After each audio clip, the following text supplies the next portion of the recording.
So, what's up? What's up? What's up? You guys already know, back to streaming, and I plan to bring you the widest variety of content from art to video games, programming, assets, collecting sounds. So, that's all on the entertainment side, video games, actually playing content, whether that be existing video games or new releases or games that I'm making myself or that other indie devs are creating. I'm really become fond of the indie dev scene. But one of the areas that I plan on bringing content would be some of the nonprofit things that I'm working on. And so that is what this video will be. Um, I am going to separate them. I've decided that I'm only going to use one channel, but I will separate the different themes into their own playlists so that whenever you come to the channel, you can find what it is that you're looking for by its playlist. So if it is drawing tutorials or just like drawing drills, you'll be able to head over to the drawing playlist. If it is specifically um, programming in Pygame, Python, you'll be able to hit that playlist. If it is just video game content, as far as existing video games, etc., that I'm streaming my gameplay of, that playlist. And for anything that has to do with the nonprofit, it will have its own playlist as well. To give you guys an idea of the things that I do, that I'm involved with, would be I am the founder of a nonprofit organization called Shepherd's Tent. I'll make sure that I'll leave a link to our website. Right now, the mobile is doing amazing, looks great. In order to make the mobile look so great, it kind of broke some things with the desktop or laptop view, and I have not looked back at the tablet view. Everything was working very well, very consistently when it was very plain, but I did go in and try to up the ante, throw some CSS in there, make things look more professional, throw in some colors and themes, a few animations, and that changed some things. So what it did initially was broke the mobile, which was not good because that is where people, if you tell them something, they always have their phone in their hand. They look at it there. If it's broken there, then I feel like that's the biggest crutch because it, it really does not help as far as just being consistent and being on hand and convenient to find and follow. But the desktop is just as important because as we're moving into our funding opportunities and partnerships and relationships, a lot of the individuals that we work with or that would be searching our website would be sitting in their office at their desktop or at their laptop. And so that aspect of everything is just as important. So I will be right now the website as far as desktop laptop is up. It is functional, but it is not as fluid as I would like. So you can still stop by www.shepherdstent.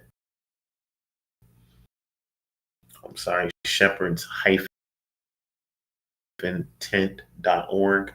That's w.org. You can stop by and look either on mobile or desktop. And like I said, I have not checked back in with the tablet view. But without further ado, we're going to hop over here. I got the whiteboard here for a reason. I love using whiteboards. Give you guys an idea of what exactly it is that the nonprofit does. If you haven't already searched it by this time in the video, we focus on homelessness solutions, specifically housing, through the construction of, repair, or remodel of homes. And one of the things that we do in order to help out our youth is we also offer mentoring, where these youths would come on site and receive mentorship and training in a trade. So they would get to pick up some things, they'd learn some things about being on a job site overall, learn how to do some things with their hands, begin to have confidence in the things that they're able to do with their hands, so that whenever the opportunity arises, that they have a need in life and they need to provide for themselves financially, they'd be more apt to rely on something that they were confident in doing with their hands versus any of the other options that may potentially be out there.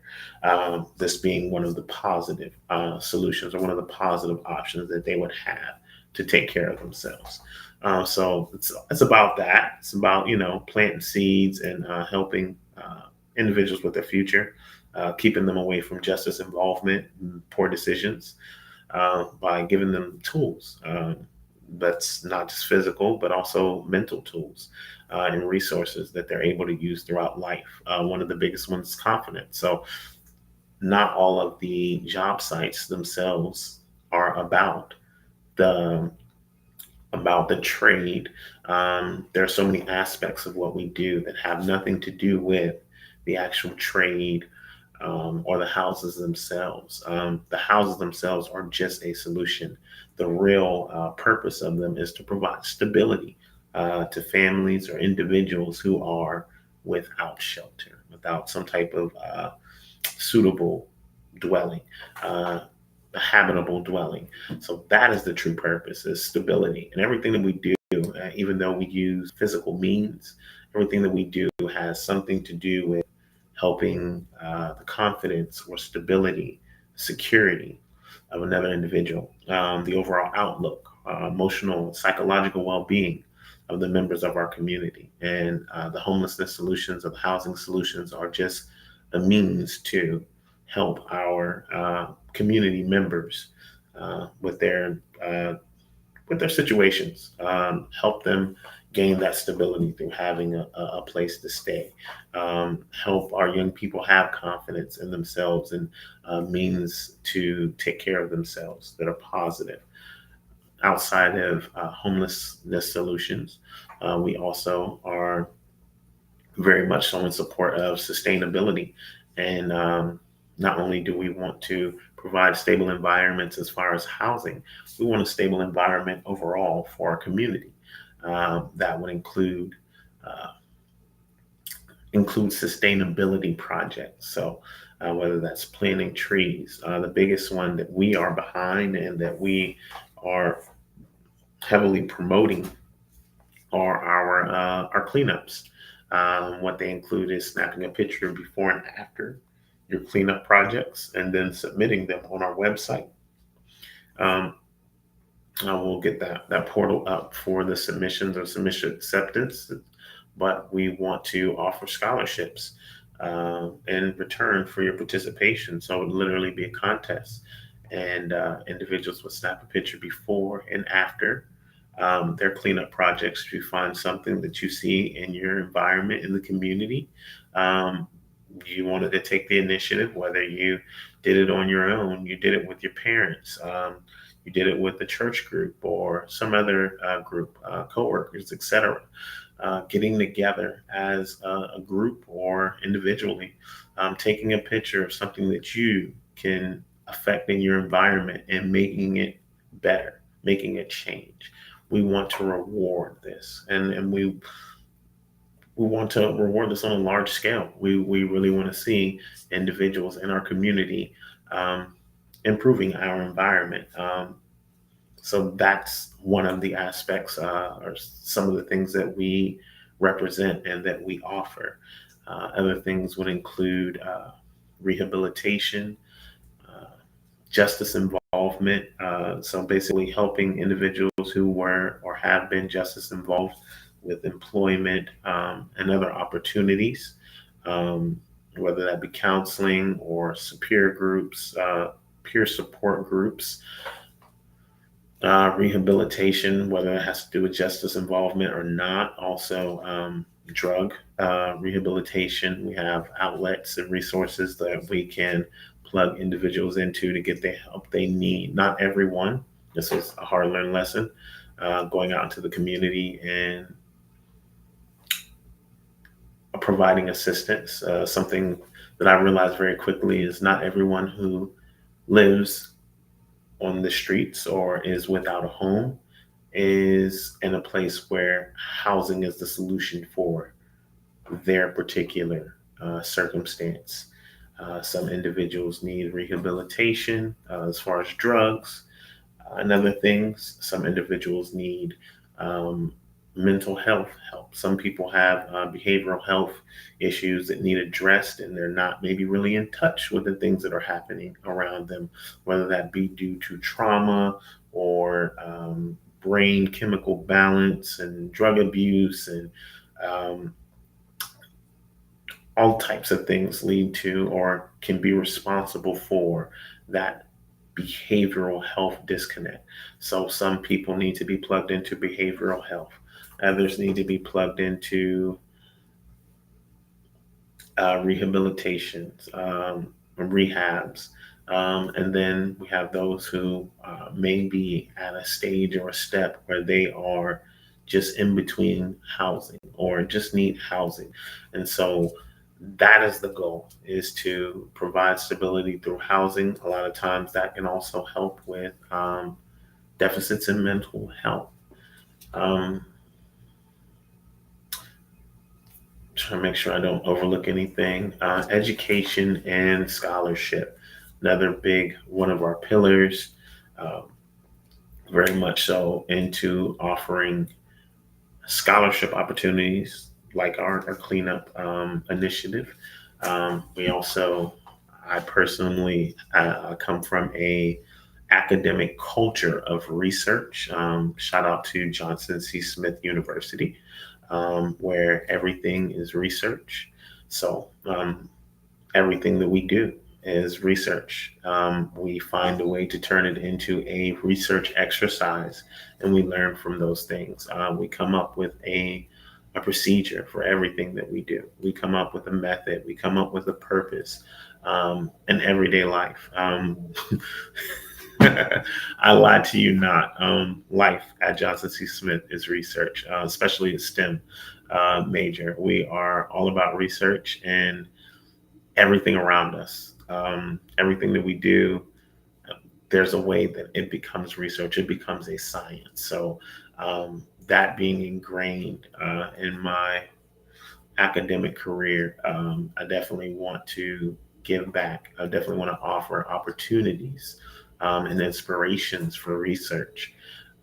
Have a few really awesome projects. I was talking to my wife earlier this afternoon about storing potential energy, taking advantage of gravity. So getting back into all of those physics concepts that we learned or that we are now aware of, and coefficients of elasticity, friction, all these different things. So yeah, gave you guys a little bit of sneak peek of some of the things that we're thinking about. That specifically being one project. Um, Research, scholarship, um, higher education. We do offer assistance for tuition, transportation, etc. So we really try to cast a wide net and make sure that we are not leaving any members of our community behind. We don't just focus on families or on single parents or people with children. The services that we offer are for anyone that shows the financial need or falls under the criteria of financial need by North Carolina state uh, requirements. So that's who we help: men, women, children, families, single, students, non-student. Um, it doesn't matter what it is. If you need assistance in order to move forward in your life, then as a encouraging and enriching uh, part of the community or tool or resource in your community, we want to be that wide casting net or that safety blanket where nothing is falling through and that no one is getting left out. Where we want everyone to succeed. With that being said, got the whiteboard here. Right now, where I am specifically is in my proposal process. I've been going through subparts A through F. Um, I'm actually at C at this time, but I wanted to hop on stream with you guys and kind of go through some of the projects, some of the things that I noticed that in all the research that we've done before actually preparing to do the grant, and most of the questions we already have an answer to. Uh, Something that may be really beneficial. I could see being beneficial. Hopefully, my stream does not get interrupted. Would be to maybe go over these subparts with you all. So, subpart A is mostly definitions. I'll go back to it though because I believe the bottom of A was some of the information that we can or that we would need to include in our proposal. So throw that over here. I'm going to bring my camera back up.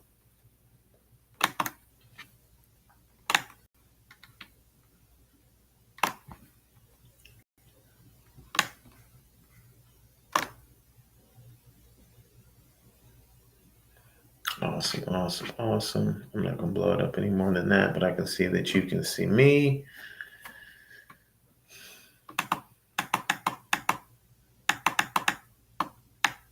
All right, let's go to subpart A.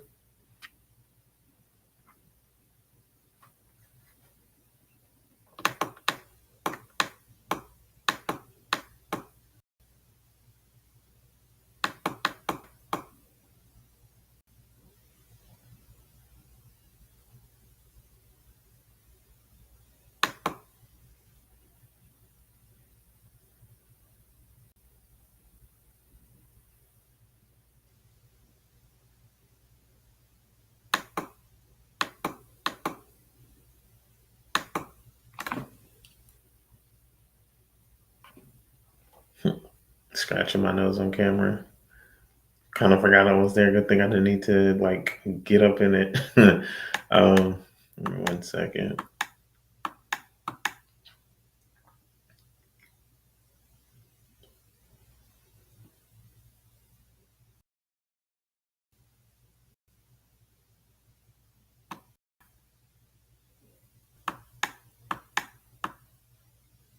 Okay, most of this subpart A is definitions. I would have skipped it completely, but I feel like there are, or there may be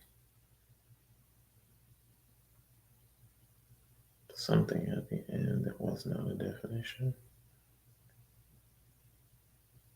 I know it was. Some of these definitions are specific. The definitions themselves explain the requirement. And so I noticed that while reading that, we already had the answer to a lot of those requirements. Um,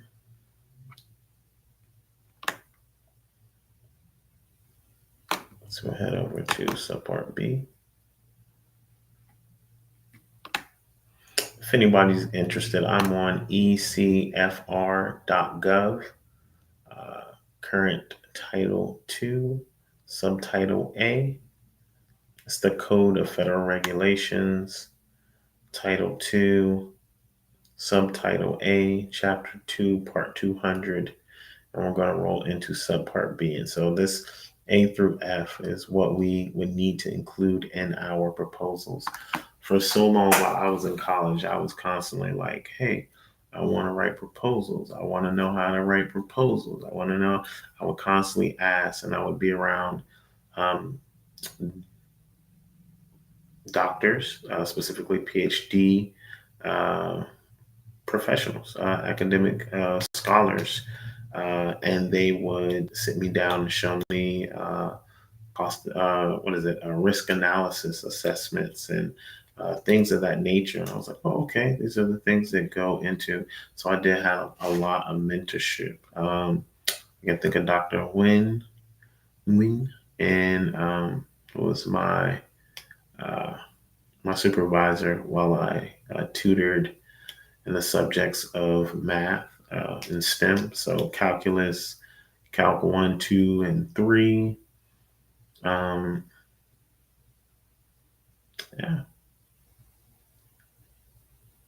we did all the way up to Calc 3. I tutored, and while she was my supervisor outside of the math, she pulled me aside. She had me proctor and administer tests, all kind of things. She really took a chance on me and gave me an opportunity, and I really appreciated her for that.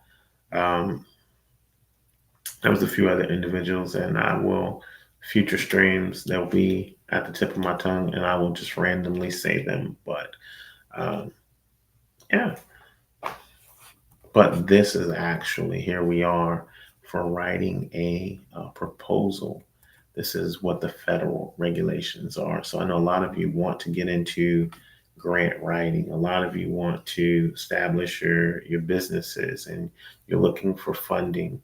Um, and there's levels to it. And so for me, the way I see it is there are a lot of proposals that you could write to grant opportunities that are offered by other establishments. And while some of that funding would come from donations that they receive or benefactors, etc., a lot of times, a lot of those funds that they are making available to you through a grant were acquired through this federal process. So you can write proposals to those opportunities at state levels and regional levels, or, county levels, etc. Or if you'd like, you can write them at the federal level. I personally am looking to write grants at the federal level. Um, be awarded grants at the federal level. So write proposals at the federal level and be able to offer grants within my community. All right, so start out, and I can even potentially screen share with you all. Let me see right quick.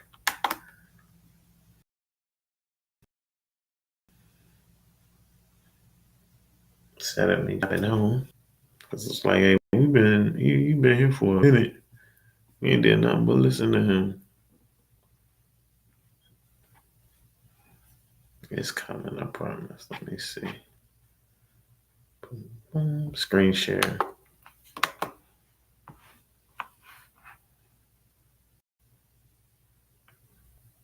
Select the tab to share. Let's go to window. There we go.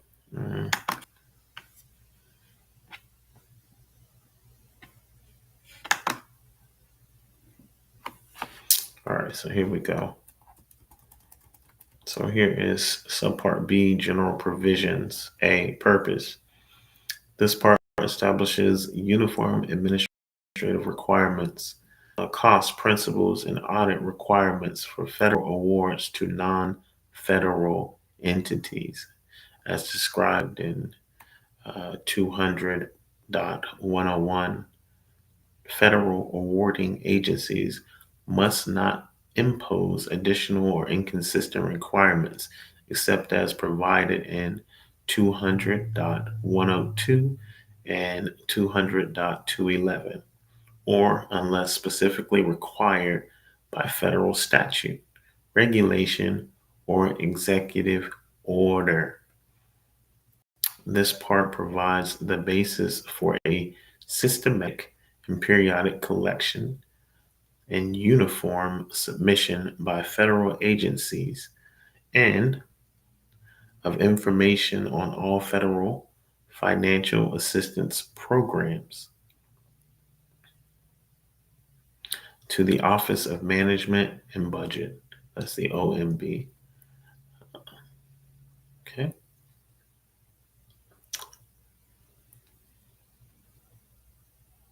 It also establishes federal policies related to the delivery of this information to the public, including through the use of electronic media. It prescribes the manner in which general services Administration, GSA, OMB, and federal agencies that administer federal financial assistance programs are to carry out their statutory responsibilities under the Federal Program Information Act, 31 USC 6101 through 6106. I'm gonna fall back off of all those statutes because you guys can see them on screen. And once this is uploaded after the live stream, you'll be able to rewind to those parts, jot them down if you need to, and pull those up. So I'm gonna start skipping over those administrative requirements, subparts B through D of this part set forth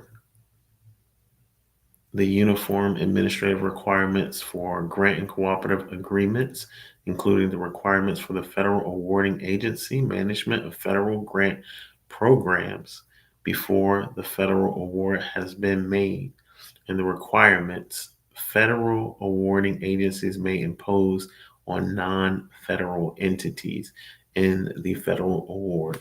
So my nonprofit is a 501c3 and it is not a federal entity. So this would apply directly to me. Cost principles, subpart E. So B through D, I didn't show you guys A. I told you about A. And just for the sake of being thorough, because I noticed like the hardest part about this is that everybody tells you this, you write for grants and that is the way to really get your business, but nobody actually makes it a resource where they break it down because a lot of times, yes, through reading comes knowledge, comes wisdom, and we understand these things, but without the direction, without people knowing exactly where to go to read it, a lot of people are just running in circles and may not ever get their nonprofit going the way it should be until they're in their, you know, late 20s, um, late 30s, late 40s, their 50s, because they've been running in circles, collecting information. They will get there eventually. We all do. But a lot of time could be saved. A lot of time is wasted trying to figure out how to do these things and how to make these things a reality. Can be circumvented by an um, easy tutorial or someone just giving the information, not just giving the information, but showing you the information, making it real, manifesting that information for you to take advantage of. So that is what this will be me going through the subparts. You guys can see the website on the screen. So you can go here, you can find out how to do this, and you can do these for your own nonprofits. And for me, I started this nonprofit 5 years ago, and I went off to do my master's. I had to put it on hold. I came back for my master's, and I worked in my field of study. And I still had a passion to continue to do what I had started. So just this year, really gotten back into it, but there were years before I even got started, or before I got to the steps of creating and establishing my nonprofit, that I was constantly asking, hey, how do I write grants? Show me how to write grants. What is this about? Or how was it done? I want to do this. And I did have some direction along the way where I received knowledge and understanding, but it took a lot of, I would say, searching, took a lot of collecting pieces that I did not understand how they correlated to my overall goal. But this, I feel like, would be where you would need to, obviously, you need to set up your nonprofit, and there's plenty of resources that will walk you through that step for step when it actually comes down to writing for the grant. This is where you would need to be to see what you need to put on paper in order to achieve what you are trying to. All right, so we just read subparts B through D. I went back to show you guys subpart A was just a bunch of definitions. And it gave out explicit definition to the verbiage that would be used, or the language that is used throughout these requirements, or throughout these parts, were explicitly defined in subpart A. So there'd be no confusion. Then subparts B through D set forth the uniform administrative requirements for grant and cooperative agreements, uh, including the requirements for federal awarding agency management of federal grant programs before the federal award has been made. So there is, or there are, excuse me, there are subparts for requirements following the award being made, but subparts B through D will be those requirements pre-award. Cost principles. Subpart E of this part establishes principles for determining the allowable costs incurred by non-federal entities under federal awards. The principles are for the purpose of cost determination and are not intended to identify the circumstances or dictate the extent of federal government participation in the financing of a particular program or project. So, this is for the purpose of cost determination. So, oh, gotcha. Okay. Determining the cost, but not dictating um, how the government will participate in financing. The principles are designed to provide that federal awards bear their fair share of costs recognized. Under these principles, except where restricted or prohibited by statute, awards bear their fair share of costs recognized. So basically, what you're saying in your proposal, the fair share of the costs that you expend should be recognized under those principles, unless it is restricted. So, like if it had something to do with alcohol, or something that just would be prohibited for your funds to be used for. Single audit requirements and audit follow up. Subpart F of this part is issued pursuant to the Single Audit Act Amendment of 1996. It sets forth standards for obtaining consistency and uniformity among federal agencies for the audit of non federal entities expending federal awards. These provisions also provide the policies and the procedures for federal awarding agencies and pass through entities when using the results of these audits. Guidance on challenges and surprises. For OMB, guidance to federal awarding agencies on challenges and prizes, please see memo M10 through 11, guidance on the use of challenges and prizes to promote open government, issued March 8th, 2010, or its successor. So guidance on challenges and prizes. Would be guidance to federal.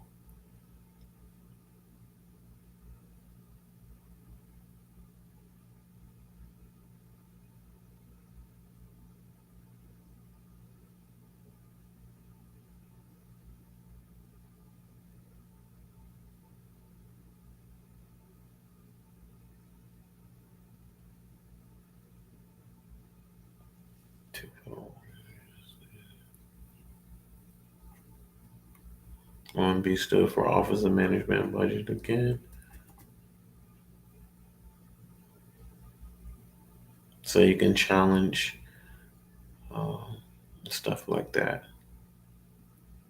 Challenges and prizes to promote open government. Let's get into it. Applicability. The general applicability to federal agencies. The requirements establish the establishments. The requirements established in this part apply to federal agencies that make federal awards to non-federal entities. These requirements are applicable to all costs related to federal awards. Federal awarding agencies may apply subparts A through E of this part to federal agencies for I'm sorry, federal agencies for profit entities. Federal awarding agencies may apply subparts A through E of this part to federal agencies for profit entities, foreign public entities, or foreign organizations, except where the federal awarding agency determines that the application of these subparts would be inconsistent with the international responsibilities of the United States or the statutes or regulations of a foreign government. So they're basically letting you know that these same, and not every grant opportunity is just for nonprofits. Some other things that we can discuss in just a second, but some funding opportunities, grant opportunities, are also available to for-profit entities, and that's not just like the side grants and um, Superior Grants, I believe is the name of her channel. But I'll definitely have to have her come over, hop on my channel, and do some talking because I really love her material. I really like following it, but it is more offered through a corporation or some other type of entity that is not federal. But they do basically hold a library of grant opportunities, and some of them are for uh, a lot of them are for for-profit entities. So there are grants for for-profit entities on that level as well as on the federal level. So if you're looking to fund your business or get funding for your business, you don't necessarily have to have a nonprofit to get grants. That was one of the misunderstandings that I had because I've actually had a for-profit business for the last 8 years. And I went and I started a nonprofit because I was under the impression that grants were for nonprofit entities. And I wanted to write for grants outside of, I'll go ahead, my faith. I'll let you know the Lord honestly opened up an opportunity for me to use or apply my goal of writing grants to. I just happened to observe individuals living on the street, 20 some degree weather with basically no shelter. It's raining, it's 20 some odd degrees, a little bit too cold to snow, but not quite cold enough to be ice. So it's very cold, hard rain. Um, and they were sleeping on stone steps. And that imagery, as a medical professional, for me, it was a death sentence. And every night after that, from that moment on, I could not go home and sleep in peace um, without having some type of solution or applying myself or finding something I could do to be a part of the solution for these individuals who were um, sentenced to this life, the life that they were living. I did not see a reason that I, who am no better and have made more mistakes than many, should be able to go home and comfortably lay in a warm bed um, without any fear of, infection, pneumonia, any discomfort from the elements, etc. Why I was good enough to do to live that way, and these individuals who I'm no better than were living in the conditions that I observed. And so it really pushed my heart. The name of the organization itself, Shepherd's Tent, all of it, I couldn't come up with it today if I tried. It was all very um, spirit inspired. Spirit just leaned on my heart, leaned on my mind and my conscience until I had a solution, and Shepherd's Tent was that solution. So the opportunity was made for me to exercise the goal that I had or the desire that I had to write grants. And the nonprofits was the solution. Started it, and it's a little bit of the backstory about where Shepherd's Tent came from, how we ended up here. Um, Applicability to different types of federal awards. Throughout this part, when the word must is used, it indicates a requirement, whereas use of the word should or may indicates a best practice or recommended approach rather than a requirement and permits discretion. The following table describes what portions of this part apply to which types of federal awards. The terms and conditions of federal awards, including this part, flow down to the subawards, to subrecipients, unless a particular section of this part or the terms and conditions of the federal award specifically indicate otherwise. This means that non-federal entities must comply with requirements in this part, regardless of whether the non-federal entity is a recipient or subrecipient of a federal award. Pass-through entities must comply with the requirements described in subpart D of this part through, I'm not going to do those, but not any requirements in this part directed towards federal awarding agencies unless the requirements of this part or the terms and conditions of the federal award indicate otherwise. And so that would be if one of these larger organizations, corporations um, were to receive a federal grant, and then they themselves distribute out grants to other individuals. So individuals who are maybe writing proposals on a more local area or an area, writing proposals for an area specifically that is local to them. And there be some organization in that area, specifically, let's say Shepherd's Tent. We offer grant opportunities, but we were a pass through agency or pass through entity, then we would follow the same guidelines as the federal awarding entity if the award indicates so. If not, then we would follow the requirements described in subpart D.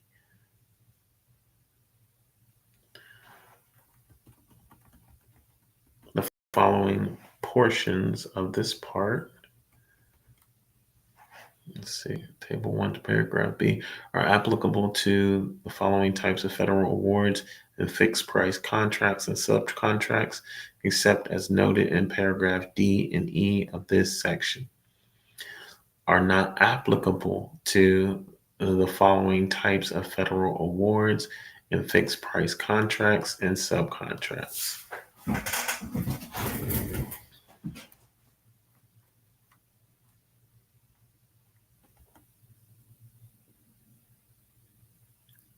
Go to the following types of federal awards, fixed price contracts and contracts are not applicable to the following federal awards. All right, so subpart A, all. Subpart B, all. Except for general provisions, except for English language, conflict of interest, and mandatory disclosures. Falling apart. Looks like I can maybe expand this table. Maybe I should.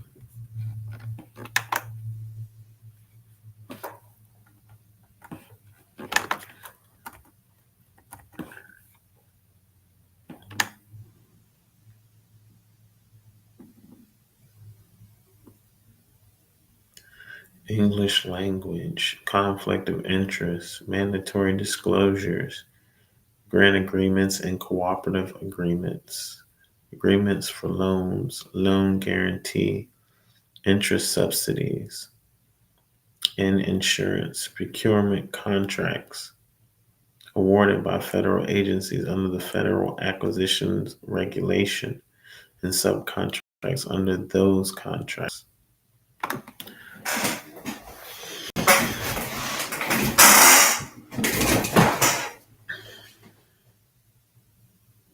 Subpart C and D, except for requirements to provide public notice of federal financial assistance programs, internal controls, so recipients, monitoring, and management, grant agreements and cooperative agreements, and that's where it's applicable. Grant agreements and cooperative agreements is not applicable.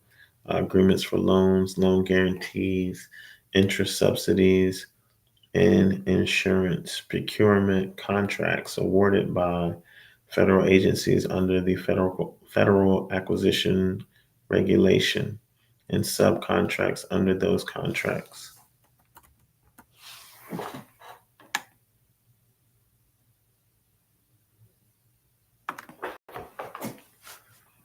Requirement to provide public notice of federal financial assistance programs, grant agreements and cooperative agreements, agreements for loans, loan guarantees, interest subsidies, and insurance procurement contracts awarded by federal agencies under the Federal Acquisition Regulation and subcontracts under those contracts.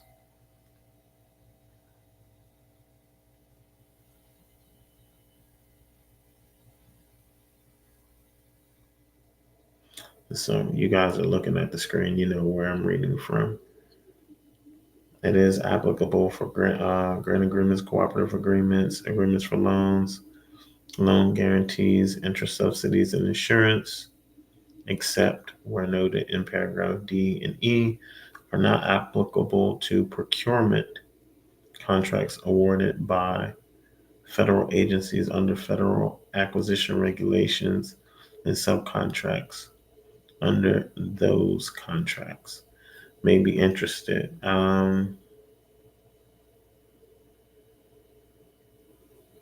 Because we are procurement contracts. We do 10, get on that later, but that's interesting. Internal controls, subrecipient monitoring and management. It's for all, applicable to all types of federal awards. Not applicable, that wouldn't be nothing because it says all. Subpart E, cost principles. So what does that fall? We were under, I guess that fell under D, C, and D because it was before E, but I was pretty sure F was the monitoring and management. The different auditing and monitoring management would be something to look into this instrument between some principles, grant agreements, of agreements, except those providing food commodities, all procurement contracts under the federal acquisition regulations, except those that are not negotiated.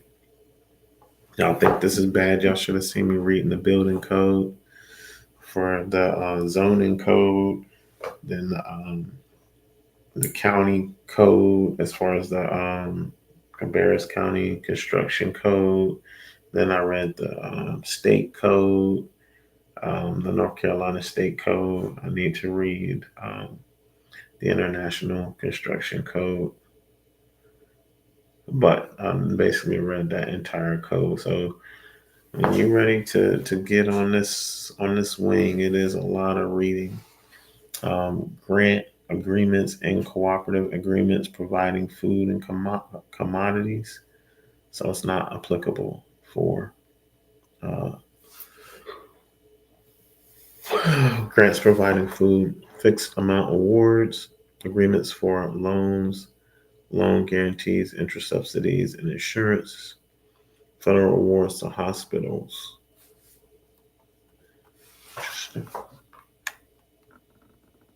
Audit requirements. Grant agreements and cooperative agreements must have audit or must meet audit requirements, except for as noted in paragraphs D and E. Contracts and subcontracts, except for fixed price contracts and subcontracts awarded under the Federal Acquisition Regulation. Uh, Agreements for loans, loan guarantees, interest, subsidies, and insurance and other forms of federal financial assistance as defined by the Single Audit Act Amendment of 1996.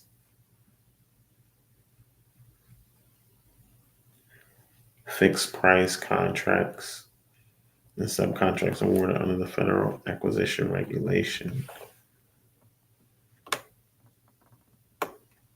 Something in that table.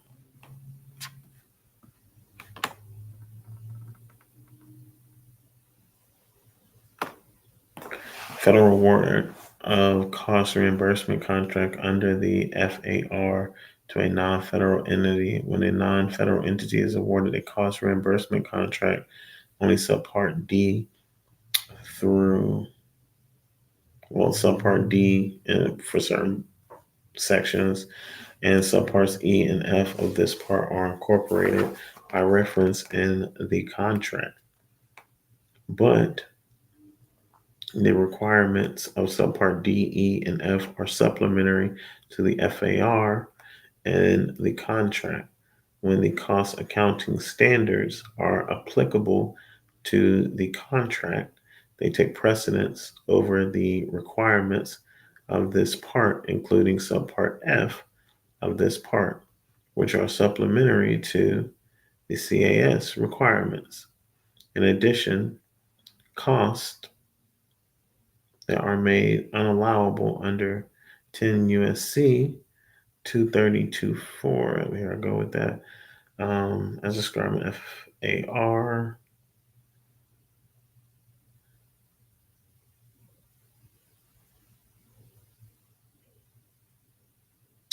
Let's look at this.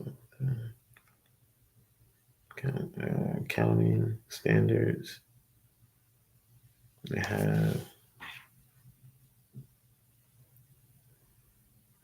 You have to go back to section A to get the what the FAR stand for. We'll go look at it in a second. As described in the FAR and CFR are always allowable for requirements other than those covered in subpart D and subparts E and F of this part. The terms of the contract and the FAR apply. Note that when a non-federal entity is awarded a FAR contract, the FAR applies, and the terms and conditions of the contract shall prevail over the requirements of this part. Governing provisions, with the exception of subpart F of this part, which is required by the Single Audit Act in any circumstances where the provisions of federal statutes or regulations differ from the provisions of this part, the provision of the federal statute or regulations govern. This includes for agreements with Indian tribes, the provisions of the Indian Self-Determination and Education and Assistance Act is as amended, program act applicability, except for the requirements in subpart C, D, and E of this part do not apply to the following programs. The block grant awards authorized by the Omnibus Budget Reconciliation Act of 1981, including community services. There you have it. Except except to the extent that subpart E of this part apply to subrecipients of community services block grant funds pursuant federal awards to local education agencies, payments under the Department of Veteran Affairs State Home Per Diem Program, federal awards authorized under the Child Care and Development Block Grant Act of 1990 as amended. Child Care and Development Block Grant, Child Care Mandatory and Matching Funds for the Child Care and Development Fund. Additional program applicability.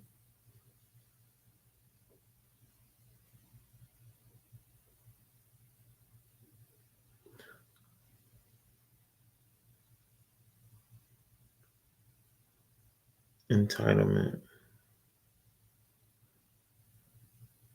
So it does not apply to the following programs. Entitlement federal awards to carry out the following programs of the Social Security Act, temporary assistance for needy families. It'll be important.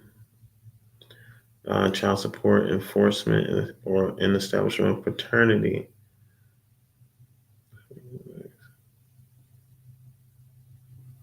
So part C does not apply to the following.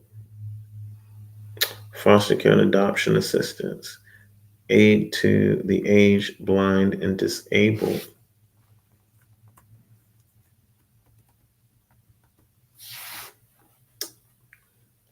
Medical assistance.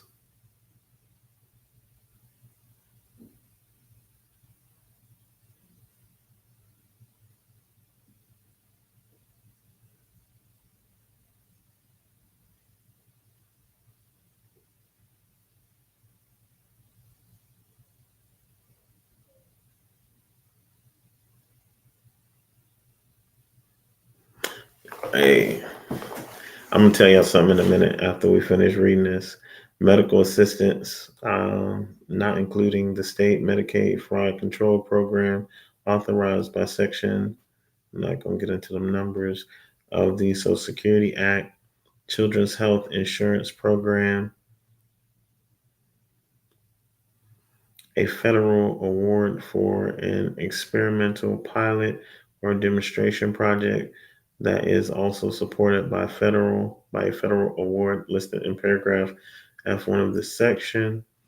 Federal awards under subsection 412E of the Immigration and Nationality Act and subsection 501A of the Refugee Education Assistance Act of 1980 for cash assistance, medical assistance, and supplemental security income benefits to refugees and entrants, and the administrative costs of providing the assistance and benefits.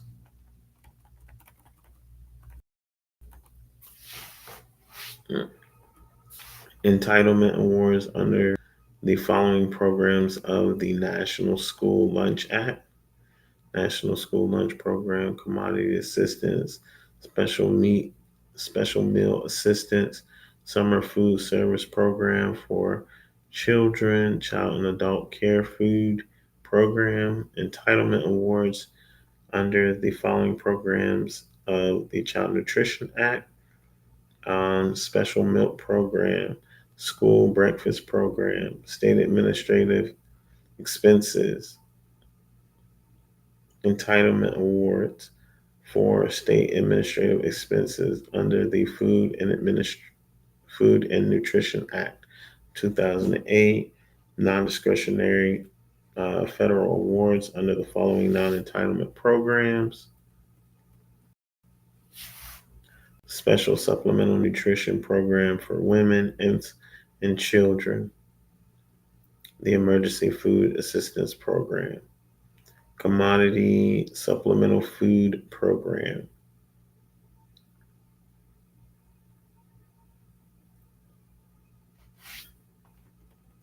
And then you have your exceptions. With the exceptions of subpart F of this part, the Office of Managing the Budget may allow exceptions for classes of federal awards or non-federal entities subject to the requirements of this part when exceptions are not prohibited by statute. In the interest of maximum uniformity, exceptions from the requirements of this part will be permitted as described in this section. Exceptions on a case-by-case basis for Individual non-federal entities may be authorized by the federal awarding agency or cognizant agency for indirect costs, except where otherwise required by law or where the Office of Management budgets, something like that. The OMB or other approval is expressly required by this part.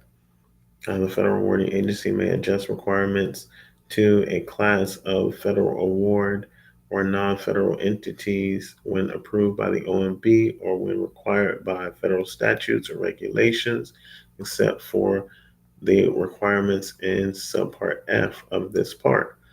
A federal awarding agency may apply less restrictive requirements when making fixed amount awards as defined in subpart A of this part, except for those requirements imposed by statute or in subpart F of this part. Federal awarding agencies may request exceptions in support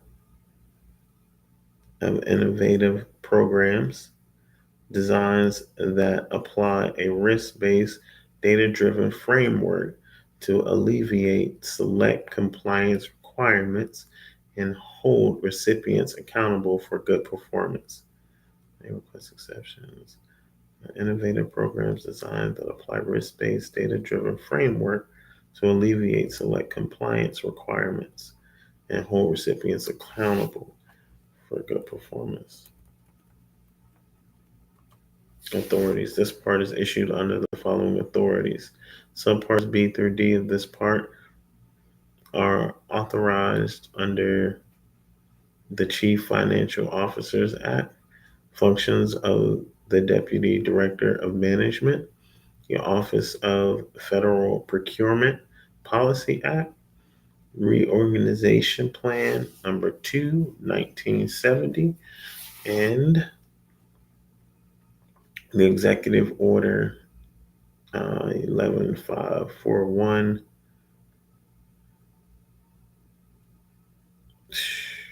prescribing the duties of the Office of Management and Budget. That's what OMB is.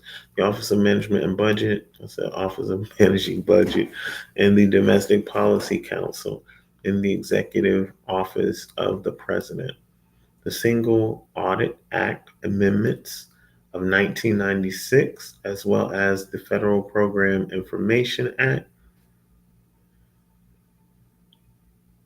subpart E of this part, is authorized under the Budget and Accounting Act of 1921 as amended. The Budget and Accounting Procedures Act of 1950 as amended.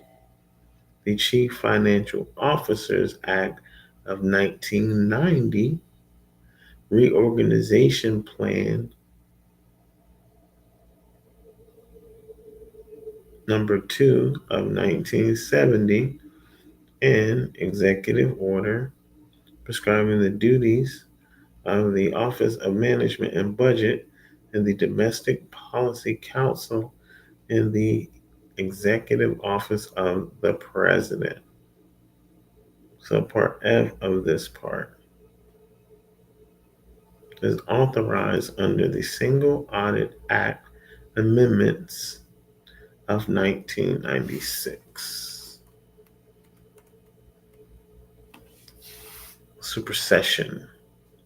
As described, this part supersedes the following OMB guidance documents and regulations under Title II of the Code of Federal Regulations. These are not the right glasses I should be wearing.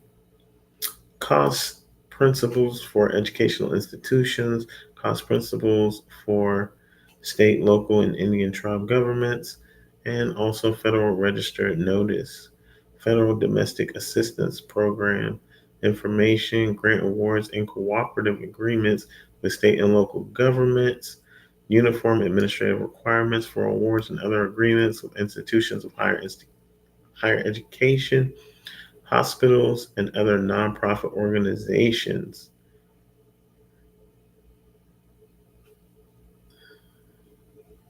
I think that is where we would fall in. Yeah, well, you can see me pointing at it with my finger. Let me see. We could probably get in right here, other nonprofit organizations. Cost principles for nonprofit organizations. If we didn't fall in there, we definitely fall in here. We'll go look at that one a little bit more closely. Part 215 and 230. Audits of state, local governments and nonprofit organizations. Those sections of A50 related to audits performed under subpart F.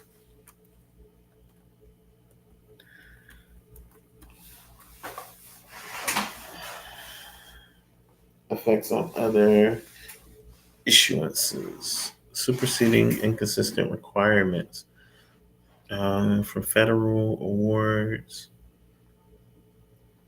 Subject to this part, all administrative requirements, program manuals, handbooks, and other non-regulatory materials that are inconsistent with the requirements of this part must be superseded upon implementation of this part by the federal agency, except to the extent they are required by statute or authorized in accordance with the provisions. So, program manuals,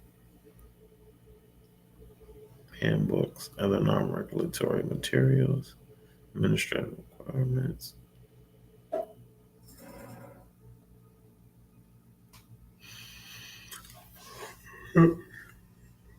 Authorized in accordance with the provisions. Imposition of requirements on recipients. Agencies may impose legally binding requirements on recipients only through the notice and public comment process through an approved agency process, including as authorized by this part, other statutes or regulations, or as incorporated into the terms of a federal award.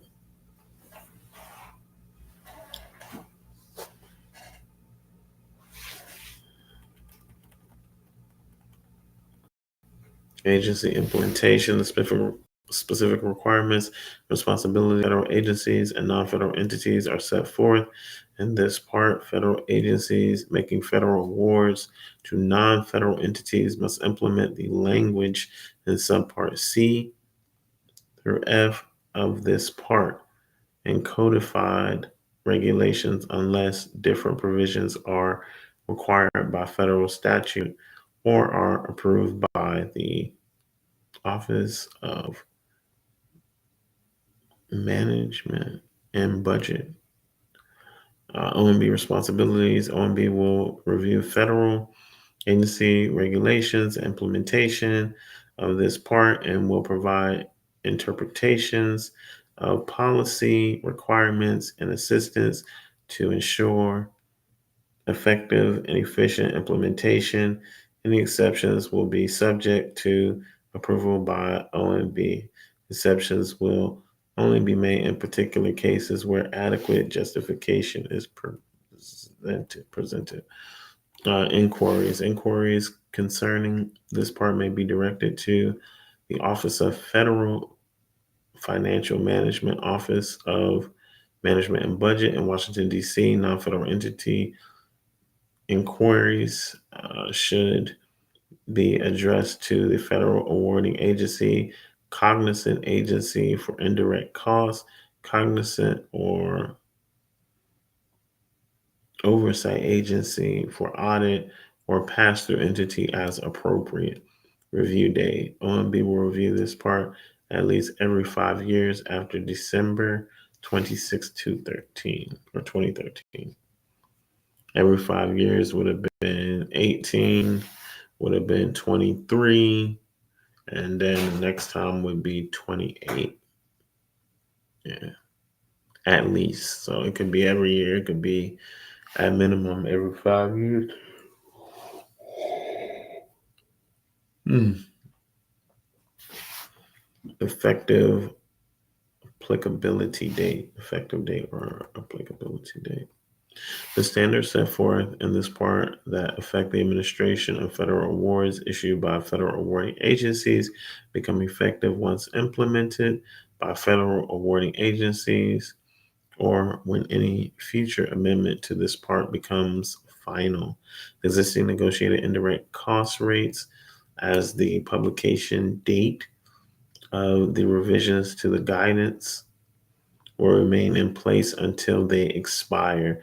The effective date of changes to indirect cost rates must be based upon the date that a newly renegotiated rate goes into effect for a specific non-federal entity's fiscal year. Fiscal year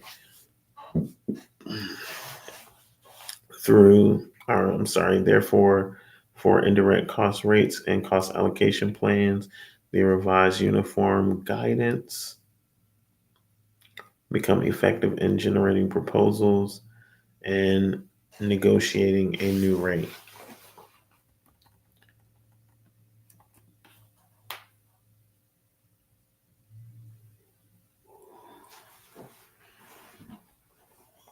English language.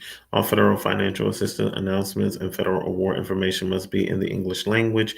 Applications must be submitted in the English language and must be in the terms of US dollars. If the federal awarding agency receives applications in another currency, the federal awarding agency will evaluate the application by converting the foreign currency to United States currency using the date specified for receipt of the application.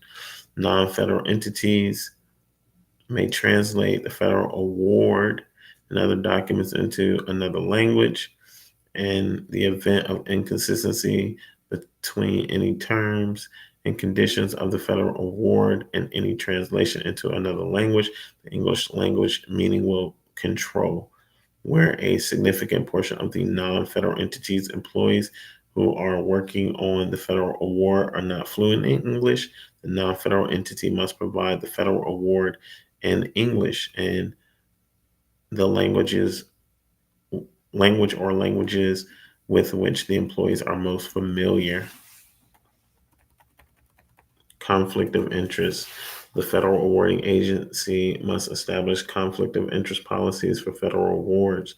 The non-federal entity must disclose in writing any potential conflict of interest to the federal awarding agency or pastor entity in accordance with applicable federal awarding agency policy. Mandatory disclosures. The non-federal entity or applicant for a federal award must disclose in a timely manner in writing to the federal awarding agency or pass-through entity all violations of federal criminal law involving fraud, bribery, gratuity violations potentially affecting the federal award. Non-federal entities that have received a federal award, including the term and condition outlined in Appendix 12 to this part, are required to report certain civil, criminal, and administrative proceedings to SAM.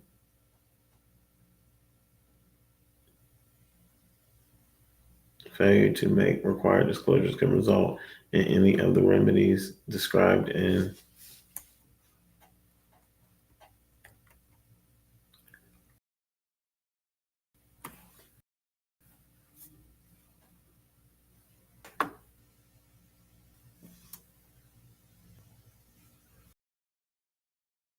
let's see, where was B was general provisions, current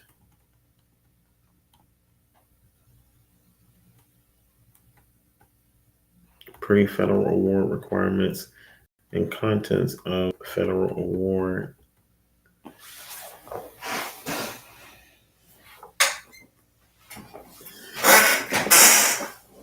The federal awarding agency or pastor entity must decide on the appropriate instrument for the federal award, grant, agreement, cooperative agreement or contract in accordance with the Federal Grant and Cooperative Agreement Act.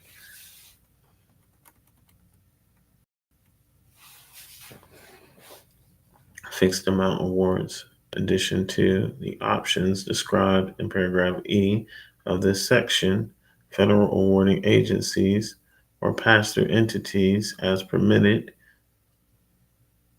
may use fixed amount awards to which the following conditions apply. The federal award amount is negotiated using the cost principles as a guide. The federal awarding agency or pass-through entity may use fixed amount awards if the project scope has measurable goals and objectives, and if adequate cost, historical, or unit pricing data is available to establish a fixed amount award based on a reasonable estimate of actual costs. Payments are based on meeting specific requirements of the federal award. Accountability is based on performance and results, except in the case of termination before completion. I was thinking, my mind was wandering. Let me reread that.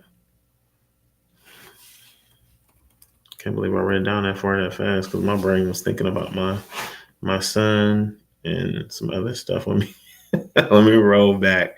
Um, the federal awarding agency or pass-through entity must decide on appropriate instrument for the federal award in accordance with the Federal Grant and Cooperative Agreement Act.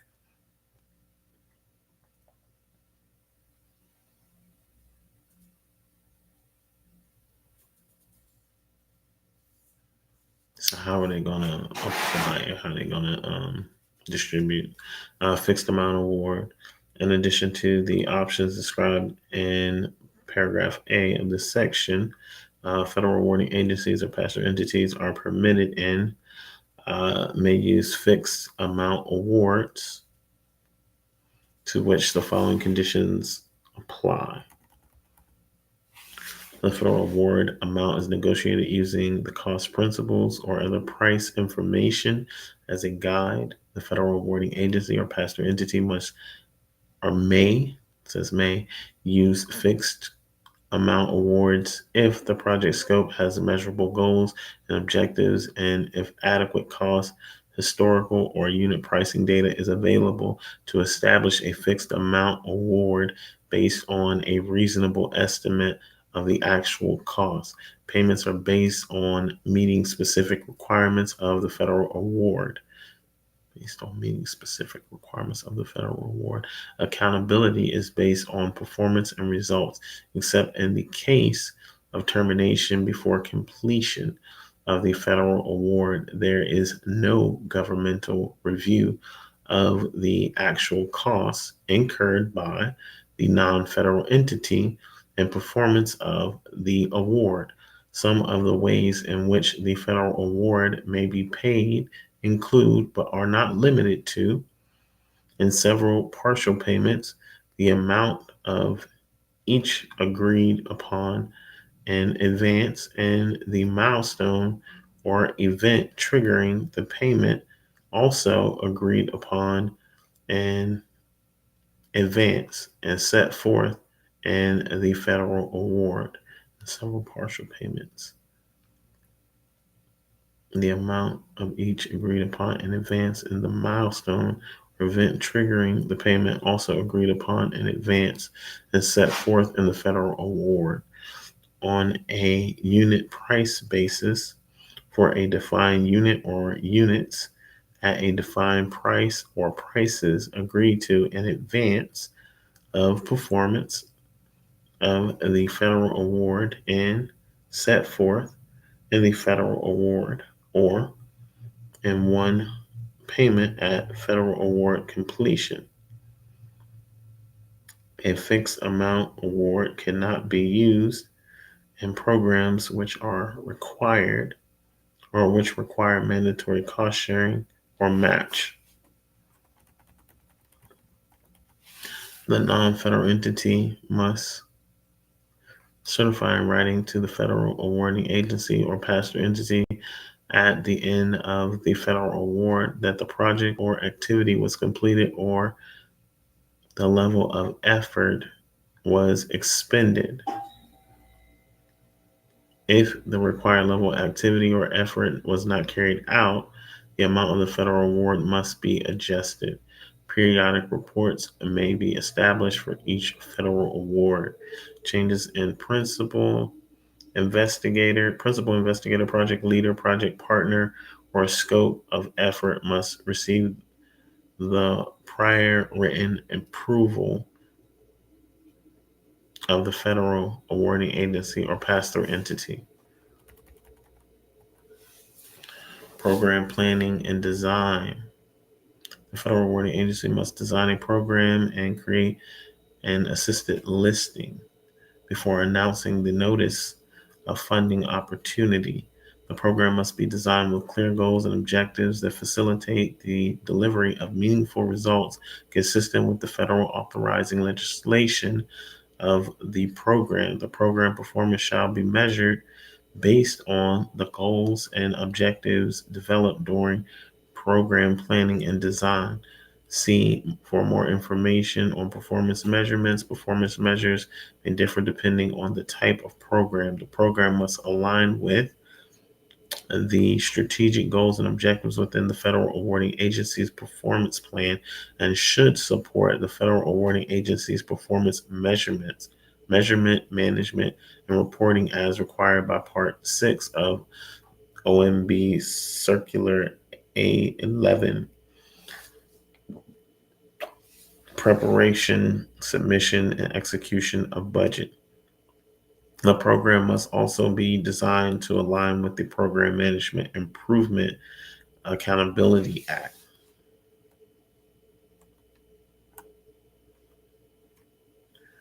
Requirement to provide public notice of federal financial assistance programs.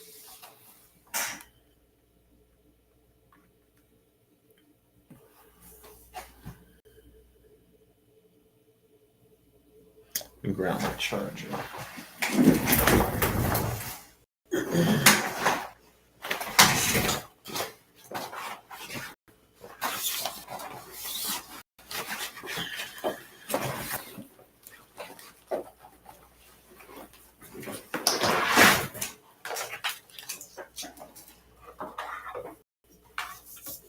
I'm gonna grab my charger and a glass of water.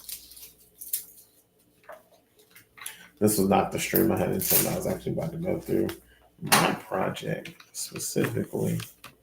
But it seems like where we are right now is what the federal government has provided as far as the assistance listings. I recognize very clearly what that was, and I actually have a list. I actually have an Excel sheet that's over here of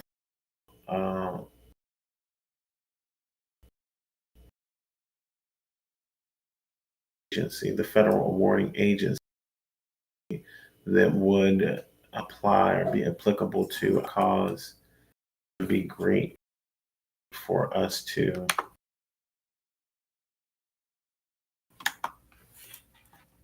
pursue. Specifically how property acquisition, um, property acquisition. This one is you build. So justice involved youth bidders. That one, I mean, you for assistance and then created the business based on it, but I promise we didn't. It just worked out like that. And obviously, sometimes you have a good idea doesn't mean you're the first person to thought of it. So obviously, someone was wise enough to say this was a good way for young people to get out of trouble and get guidance that's needed. A good way for young people to get out of trouble and get the guidance that's needed. So I'm really happy that that's already there. Connectivity Outreach Grant, Tech Resource Center. We want to do some, kind of gives you guys an idea of what we're looking at. We have the Healthy Homes Protection Program. We have the name of the listings. So those are some of the grants that I'm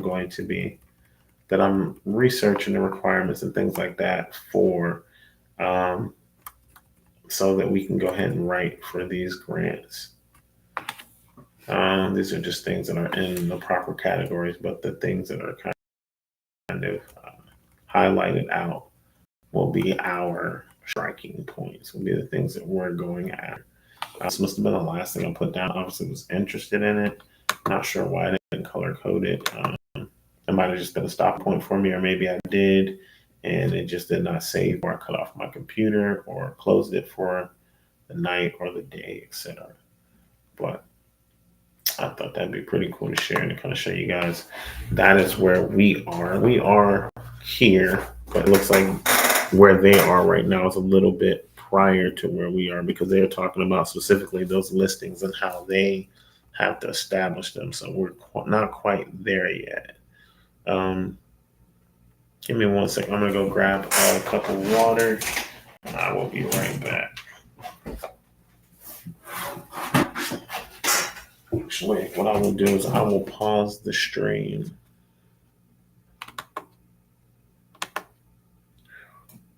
I'm going to go ahead and pause the stream for a minute. I will be right back as soon as I figure out how. Boom.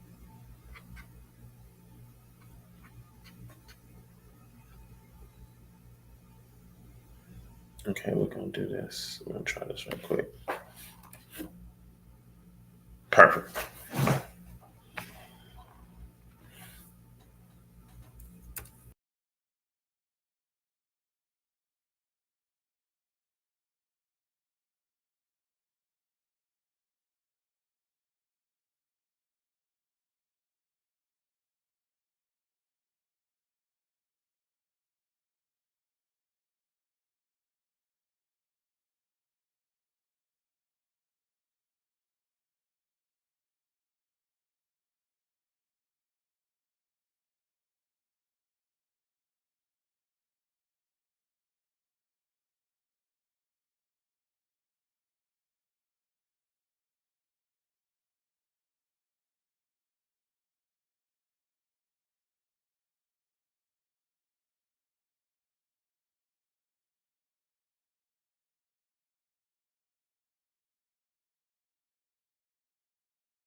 I think we're coming back.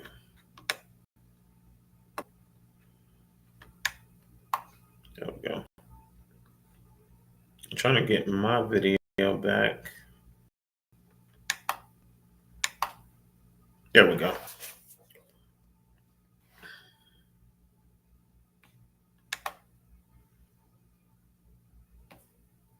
All right.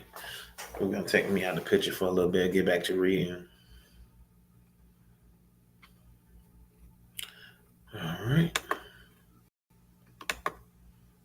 All right, so we left off at a requirement to provide public notice of federal financial assistance programs. The federal awarding agency must notify the public of federal programs in the federal assistance listing maintained by the General Service Administration, GSA. The federal assistance listing is the single authoritative government-wide comprehensive source of federal financial assistance program information produced by the executive branch of the federal government. The information that the federal awarding agency must submit to the GSA for approval by OMB is listed in paragraph B of this section. GSA must prescribe the format for the submission in accordance or in coordination with OMB.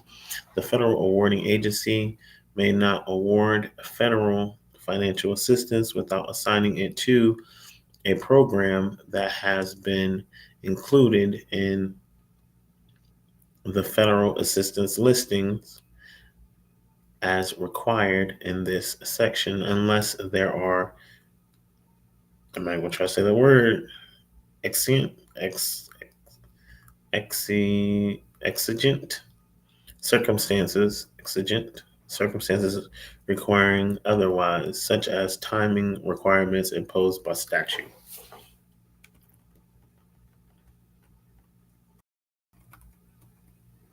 For each program that awards discretionary federal awards,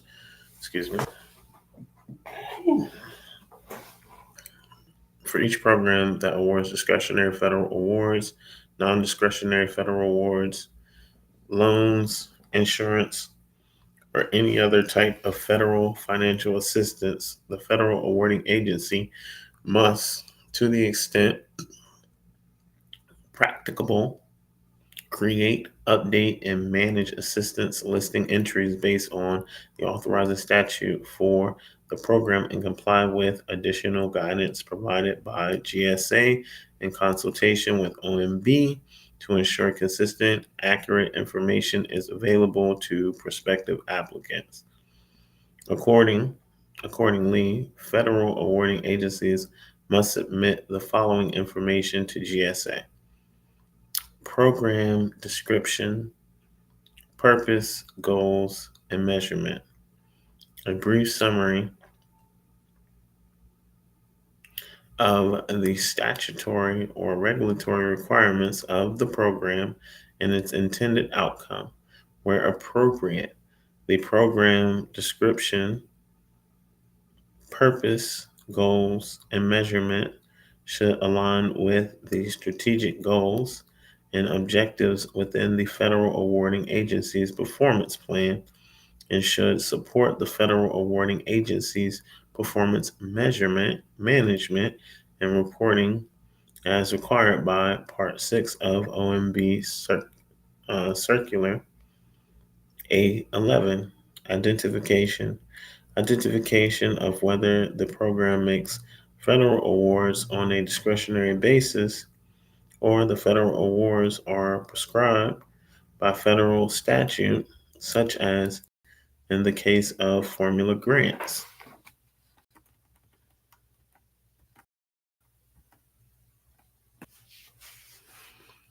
The total amount of funds available for the program. Estimates based on previous year funding are acceptable if current appropriations are not available at the time of the submission. Anticipated source of available funds, the statutory authority for funding the program, and to the extent possible, agency, sub-agency, or if known, the specific program unit that will issue the federal awards and associated funding identifier.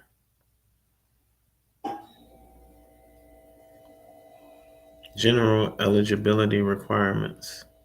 The statutory, regulatory, or other eligibility factors or considerations that determine the applicant's qualification for federal awards under the program, and applicability of single audit requirements. Applicability of single audit requirements as required by subpart F of this part.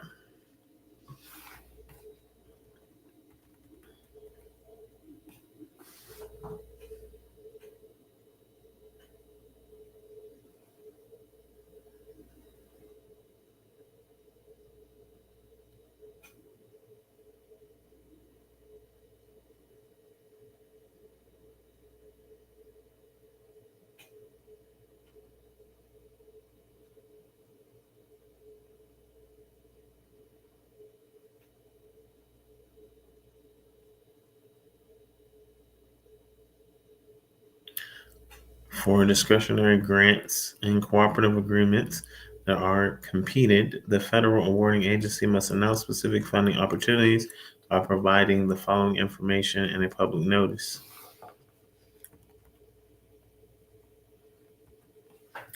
Summary information and notices of funding opportunities.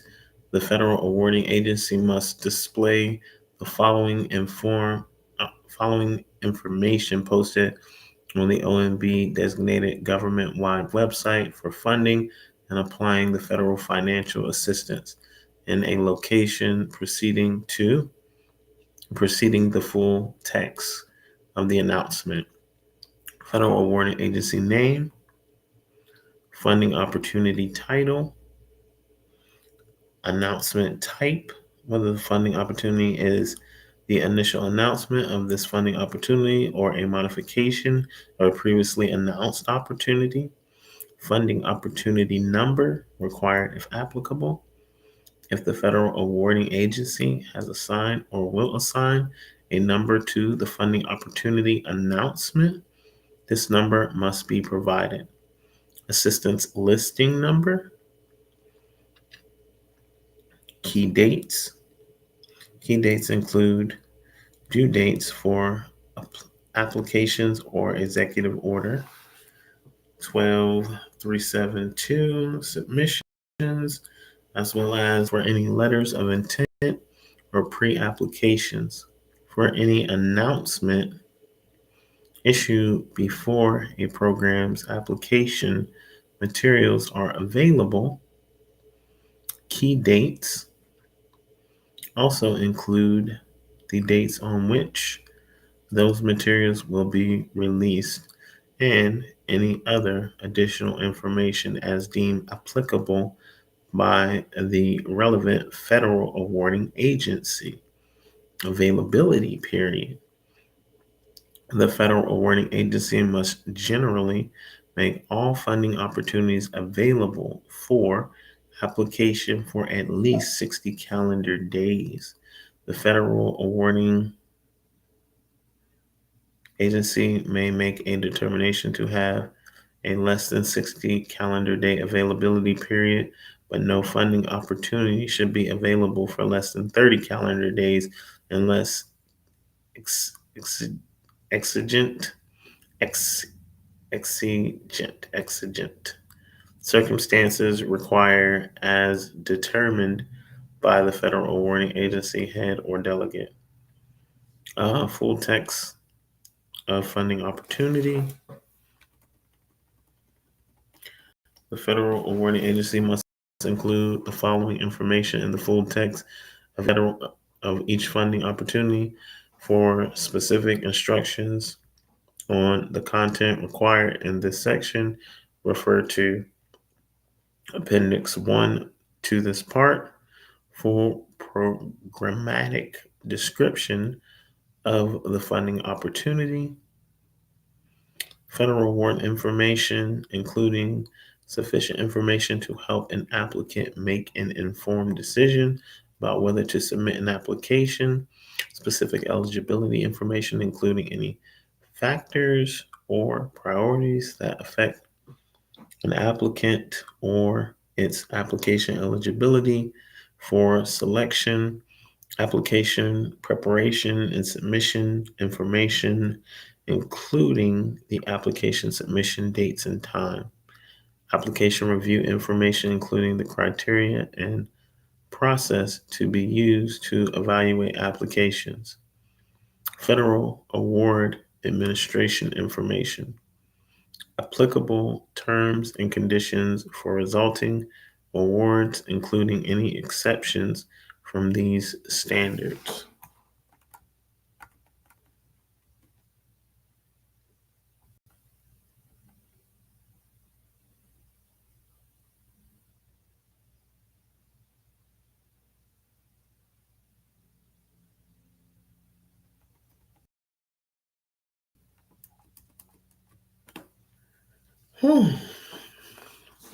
Awarding agency review of merit of proposal for discretionary federal awards. Unless prohibited by federal statute, the federal awarding agency must design and execute a merit review process for applications with the objective of selecting recipients most likely to be successful and delivering results based on the program objectives outlined in section.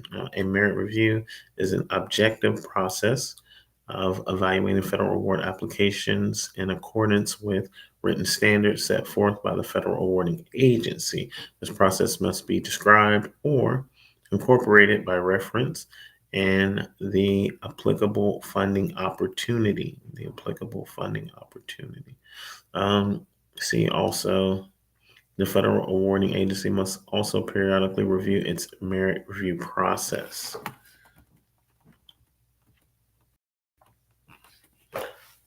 Federal awarding agency review of risk posed against. Here we go. Risk analysis.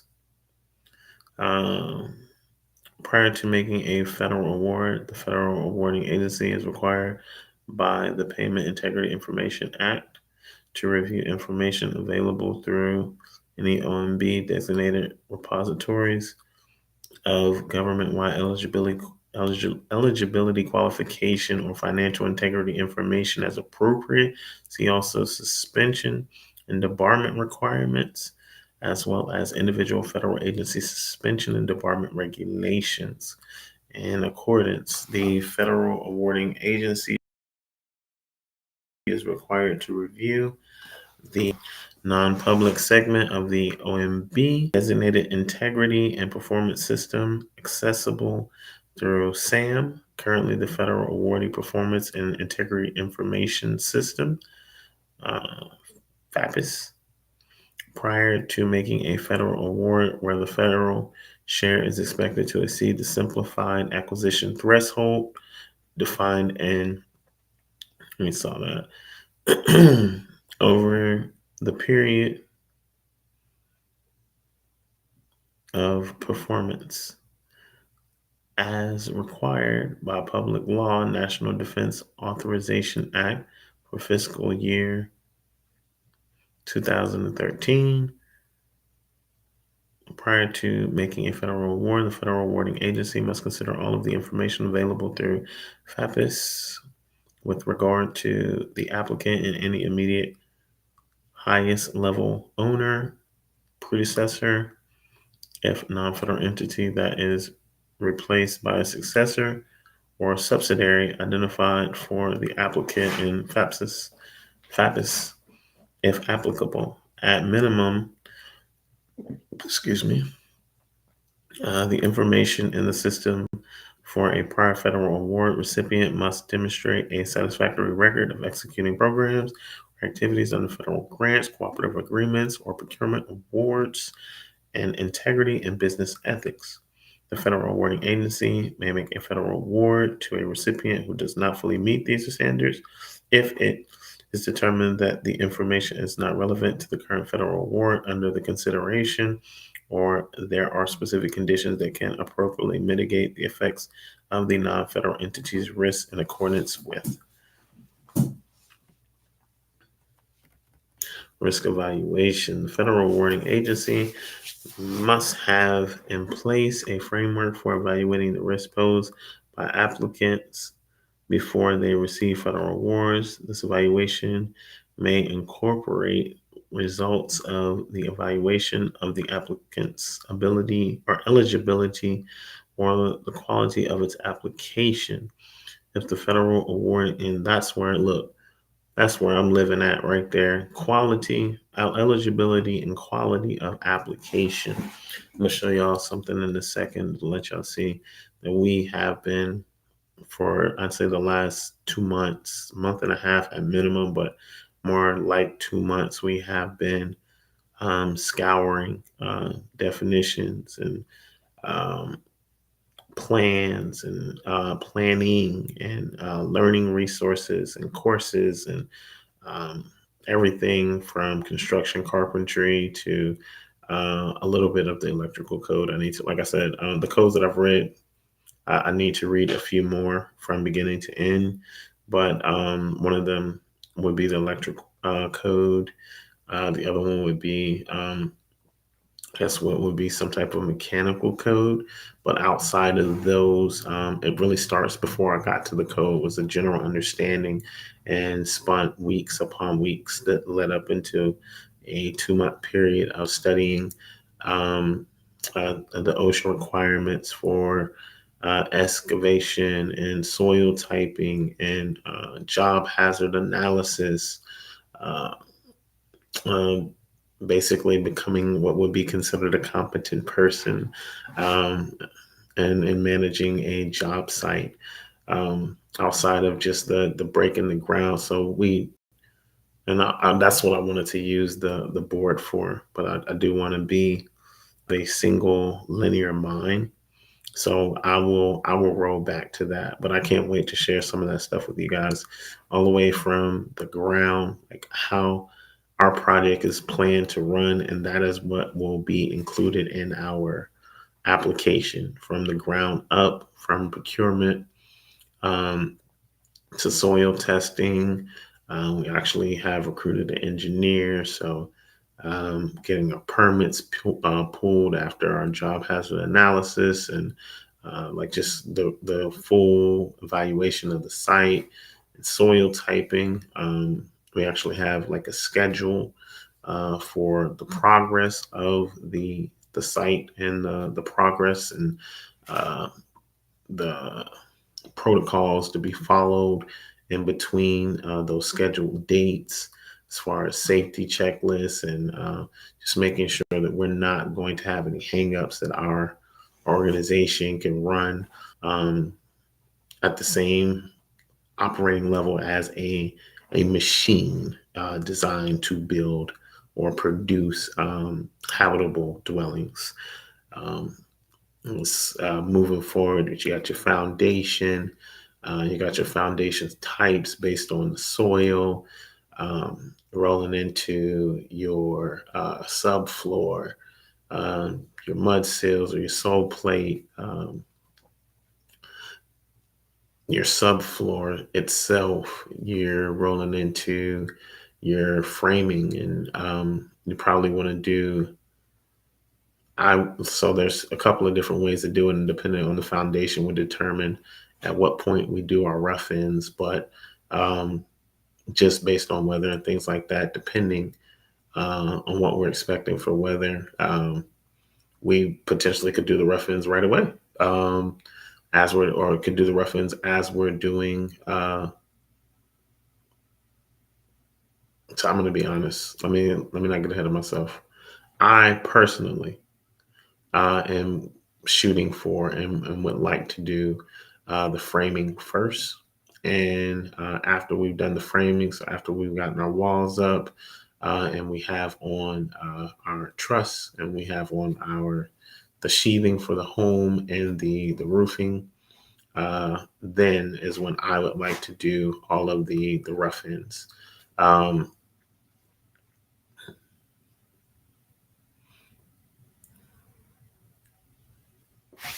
Let me see, because and I'm still that's why this part part is really good.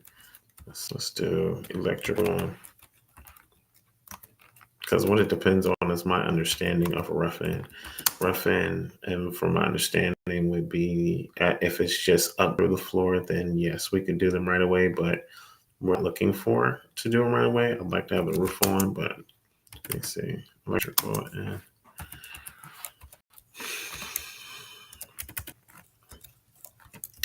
and plumbing rough ends.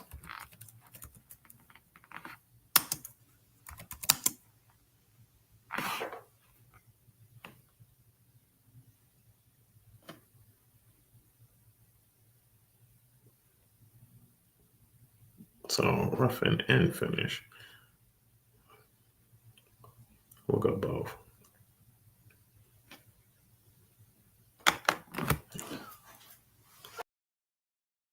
Plumbing rough end includes plumbing lines, vents, waste connections, point for appliances. So I hear it described at different degrees, and that's why I wanted to like check, because I'm like, okay, really a rough end should just be like the holes and bringing it up through the floor. So in plumbing, that would include your lines, so that makes sense. But then I was talking about electrical, is your entire plumbing system, but without connecting.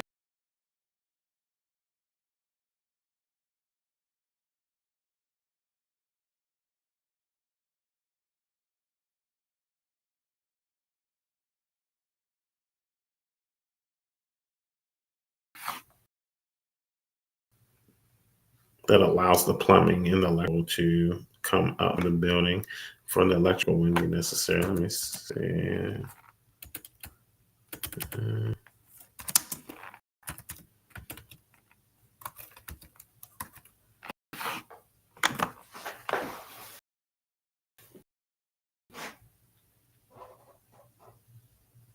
After the ceiling is on. So that's what that's what I shoot for. That's what I'm going for anyway. I've heard it described in different ways, but that's what I wanted to be clear before I just got the spouting off. I saw something else I wanted to look at. Include it and I'm not too proud to say I am still learning. I have done a lot of research, but I am not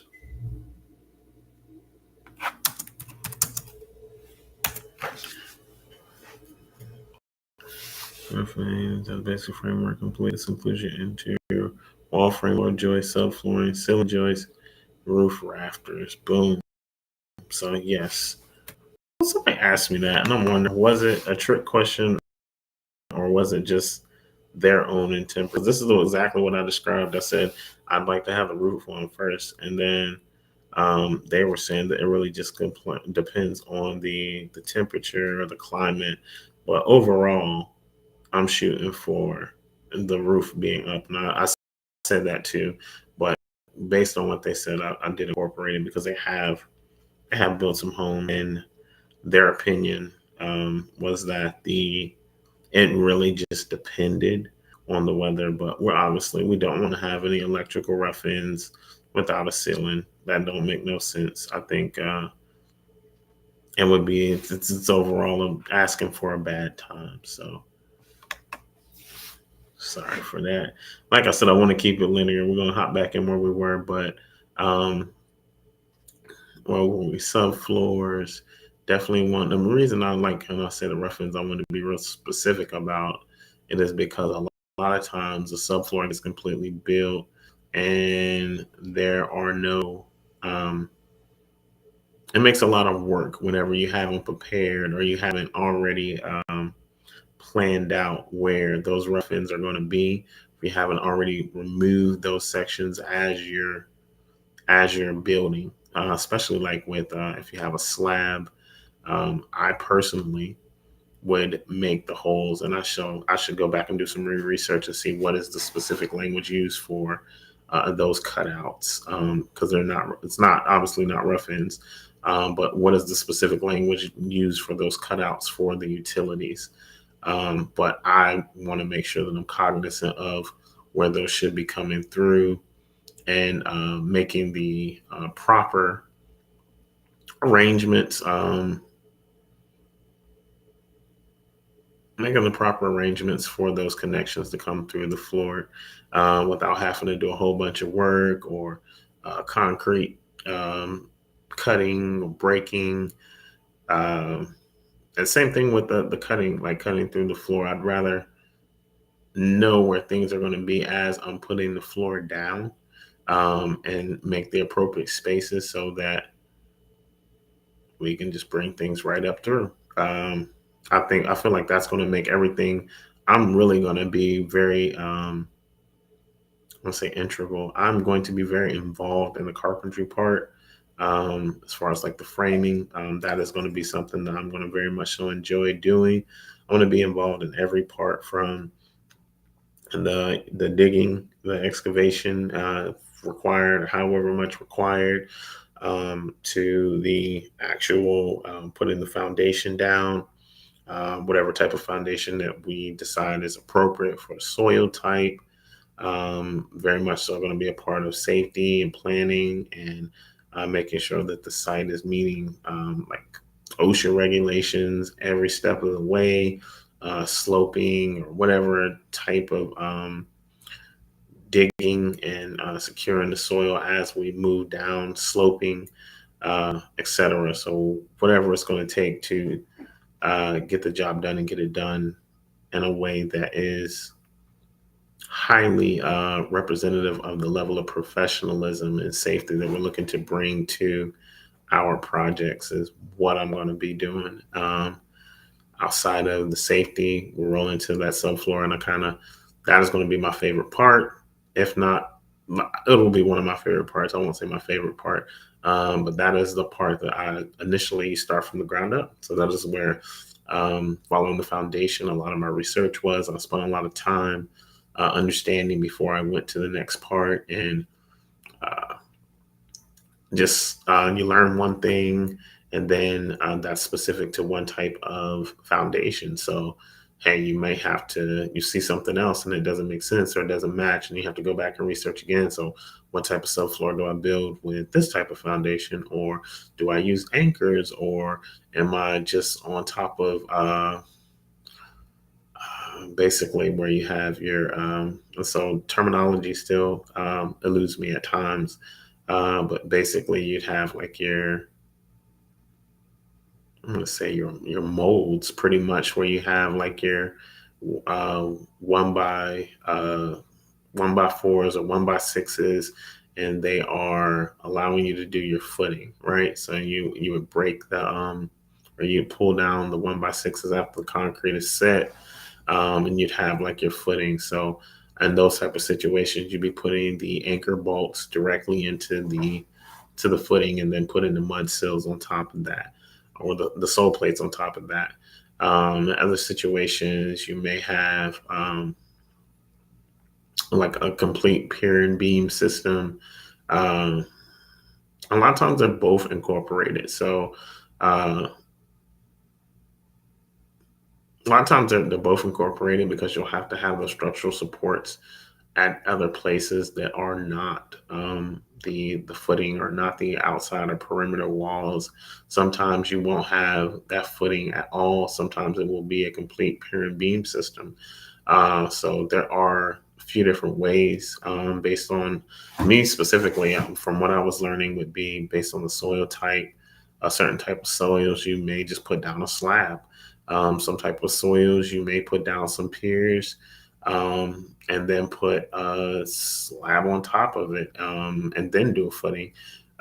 Your Yeah, in that point, or in that times, your piers may be like down to the bedrock, or down to the rock, and that's just to provide support. And then after you get to a certain height, you may decide to run the soils out of a certain quality, because usually you do that in that pier. You would go for in like a mud situation, um, was it like Carolina clay type situation, um, and there's people that, and so there's all types of all types of alterations where people actually mix the types of foundations that they do, where they will do both.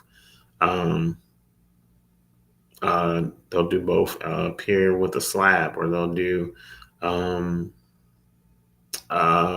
footing on top, pier on top of a footing, or combine with the footing, where they have the footings and the insides, but they also do a footing between the piers. So the piers are actually connected by a footing. So there's a lot of different ways that you can secure your home. A lot of different ways that you can secure a construction. Moving up from that, like I said, the subfloor was a really big thing for me. Um, and tongue and groove, sheathing, there's a few other things that you can use. Going up to your framing, you're gonna set those. Got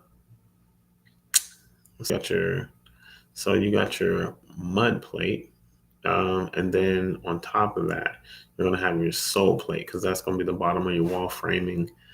Um, Going straight up, you'll have your top plate, and we do double. What do you say? Double plate, double plated tops. And a lot of the second plate will be the connections for adjoining walls, at corners, at T's.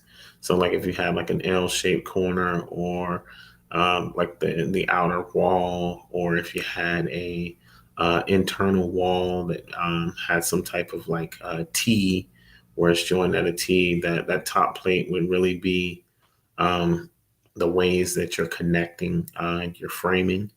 You're obviously going to have your studs, and they'll be anywhere from 16 to 18 inches apart. Uh, you have, so here in Carolina, uh, we would end up doing, I believe, just the 2x4 based on the building code was fine. If not, we do what we have to do. So if it was 2x6, then that's what we would do for the exterior walls, and then do the 2x4 for the interior walls. But I believe we can do 2x4 all the way around because of our climate. What we got? The walls are there. The top plates are on. You want to start throwing on some. At that point, you want to start throwing on some trusses. Um, and the roof, I'll have to research and research and research, because I've done so much detail as far as framing and how to do framing windows and framing doors, and uh, those are your two real openings at any given point. How to do headers for doors versus how to do headers for windows. You got your different types of studs, your cripples, and your kings, and your you just go down the list. But you get your studding done. You get your top plates on. Your walls are connected. I'm gonna spend some time doing some more research on like shear force, because I seen something that was pretty interesting, um, to keep your constructions from uh, buckling to gravity, so to speak. But you want to get your trusses on. Once your trusses are on, same thing like the subfloor, you're going to sheathe the roof and the walls. Um, I made it sound a lot simpler than it is, but you're going to insulate, or you're going to have an insulation that has to be up to code as far as like fire considerations and durations of time per, I guess, thickness, etc. Or the wall should have some specific duration of time, some measurement for like fire resistance. And so your walls will be fire resistance, but also for insulation overall, or like keeping cold air, or keeping the inside temperature isolated from the outside temperature, right? And you can tell where the science breaks down, and I'm speaking based off of like just this is what it is. But you'd have your sheathing, and then you'd have your insulation. Would obviously do some type of inspections, some type of we call. I'll skip some stuff actually, because when we're first going, when I was talking about that prep phase and soil testing, is also when we have individuals come out, make sure there's no lines in the ground, um, no water lines, no underground electric, no anything that could hurt us or that we could damage while we're digging. I'd also be looking for power lines that are up over our heads that we could potentially, us or our equipment, machinery could come in contact with that could seriously harm us or damage the infrastructure itself or the utilities themselves. So that's a really big thing. Something I said made me think about kind of some of the things that I had overlooked, those being some of them. Uh, Seemed like there was one other thing. Well, I know there was one other thing. Um, oh, the inspections as you go. So at pivotal moments or key moments, so obviously you're going to have these inspections. They're going to go over um, your plans. So as far as your building plans, they're going to go over. Uh, they're going to go over. Well, it starts with the permits. So have your permits pulled, and then they'll go over. Before you even submit your permits, you'll have to submit a plan. It's almost like an architecture, but it's more like a structural engineering plan where you're pulling out like your blueprint or your floor plan. You'll have to have your elevations. Um, there's a few different views you'll have to include. You'll have to include it's like a site plan. A site plan is like a almost like a bird's eye view of any man-made structures, and that also included like those water lines. It included both the visible and non-visible things, so water lines, electric lines, sidewalks, sewers, tree lines, other buildings, etc., would have to be on that site plan. Then on your construction plan would be like your blueprint, would include also your elevations, any other views that you thought were necessary or that you knew were necessary for the project or would bring clarity or further insight into specific features of construction. Once the plans were approved, we've already had like an inspection of the site, and you were approved to go ahead and get to working, or in this case, would be get to digging. We do have a specific protocol. I'm not going to go all deep into it right now because it's actually over a 60-day period and has multiple increments. It's pretty complex, but it keeps everyone on site protected as far as like first, like we don't even start digging or building. Um, we After giving the approval, we would actually go through a 6-day period, if not longer. That initial period got extended for whatever circumstance based on the site that we're on, to come up with a full like hazard analysis for the area. All of that's happening kind of during the site plan process, but a lot of those things will be done during that first 6 days, that site plan. Any adaptations to the overall construction plan, because our construction plans are kind of already set. We kind of already know exactly what we're looking to construct, and how we're looking to do it. The only things that may be variable would be, or potentially could be variable, would be the foundations that we're planning on using. And so those would be designed after the soil was typed. We'd have a few actually that we already have, and we'd select which one we were going to apply after the soil was typed. The site plan obviously would be generated after procurement and during the soil testing phase. Soil testing phase would occur immediately after that, getting the lines tested. So, Yeah, lines tested or getting tested for lines underground hazards and things like that. Um, we'd start digging after all of that was cleared. And we'd only dig for the first, 3 feet. Then we would do a second soil test. And so that's not necessary, particularly not something that's required. It's something that's a part of our protocols. And that's where I was getting into. We've already planned and set up a more stringent, typically where code goes, it would be the more stringent of the requirements. So, like, there's a state code that says you should do this, but the county code says this or has a different number or a different distance or depth or width. The more stringent of the two requirements would apply.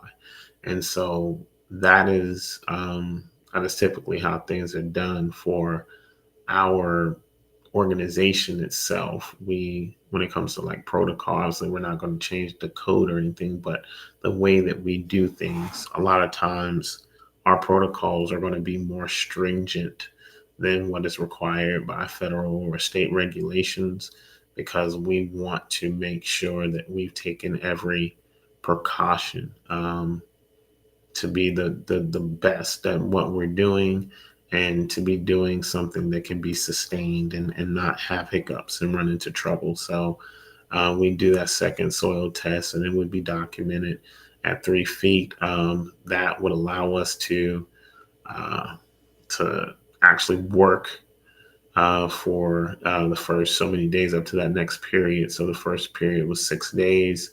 The next period would have its own duration of time, but would allow us to work. It was actually 4 days for the next period, and that was to begin digging, sloping appropriately based on the soil that we had typed to a depth of 3 feet.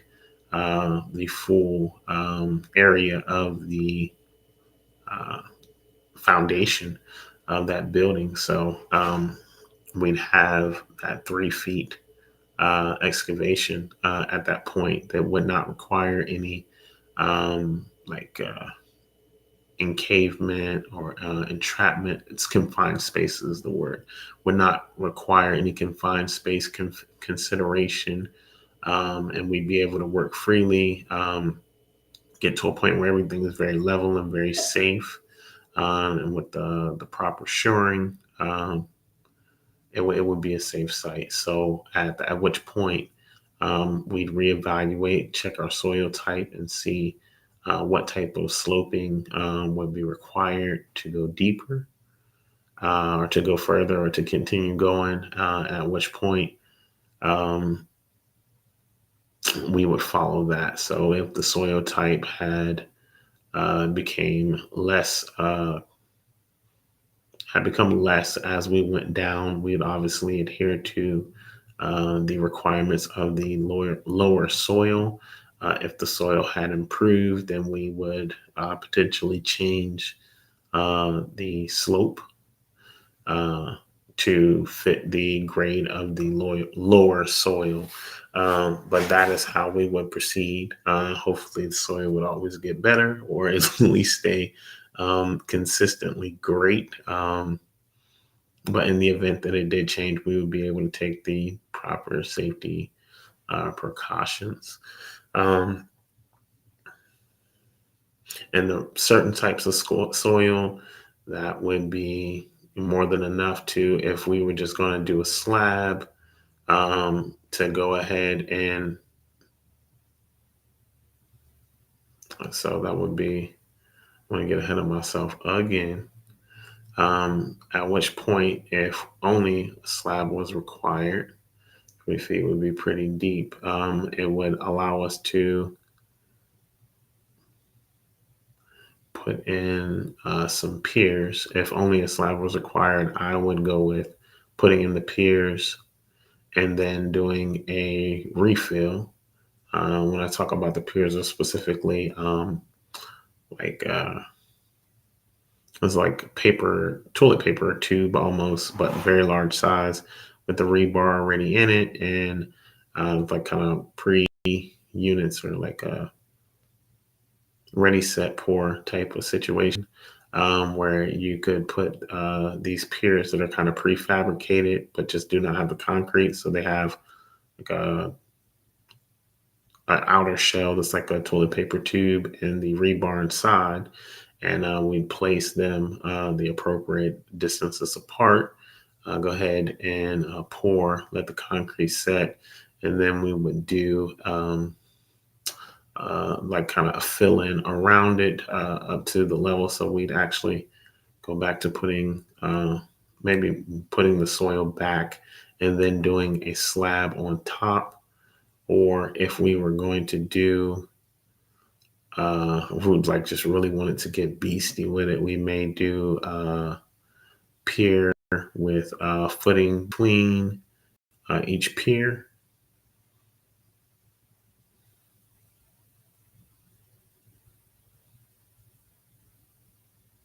We could do pier with the slab and then a footing on top of the slab. Um,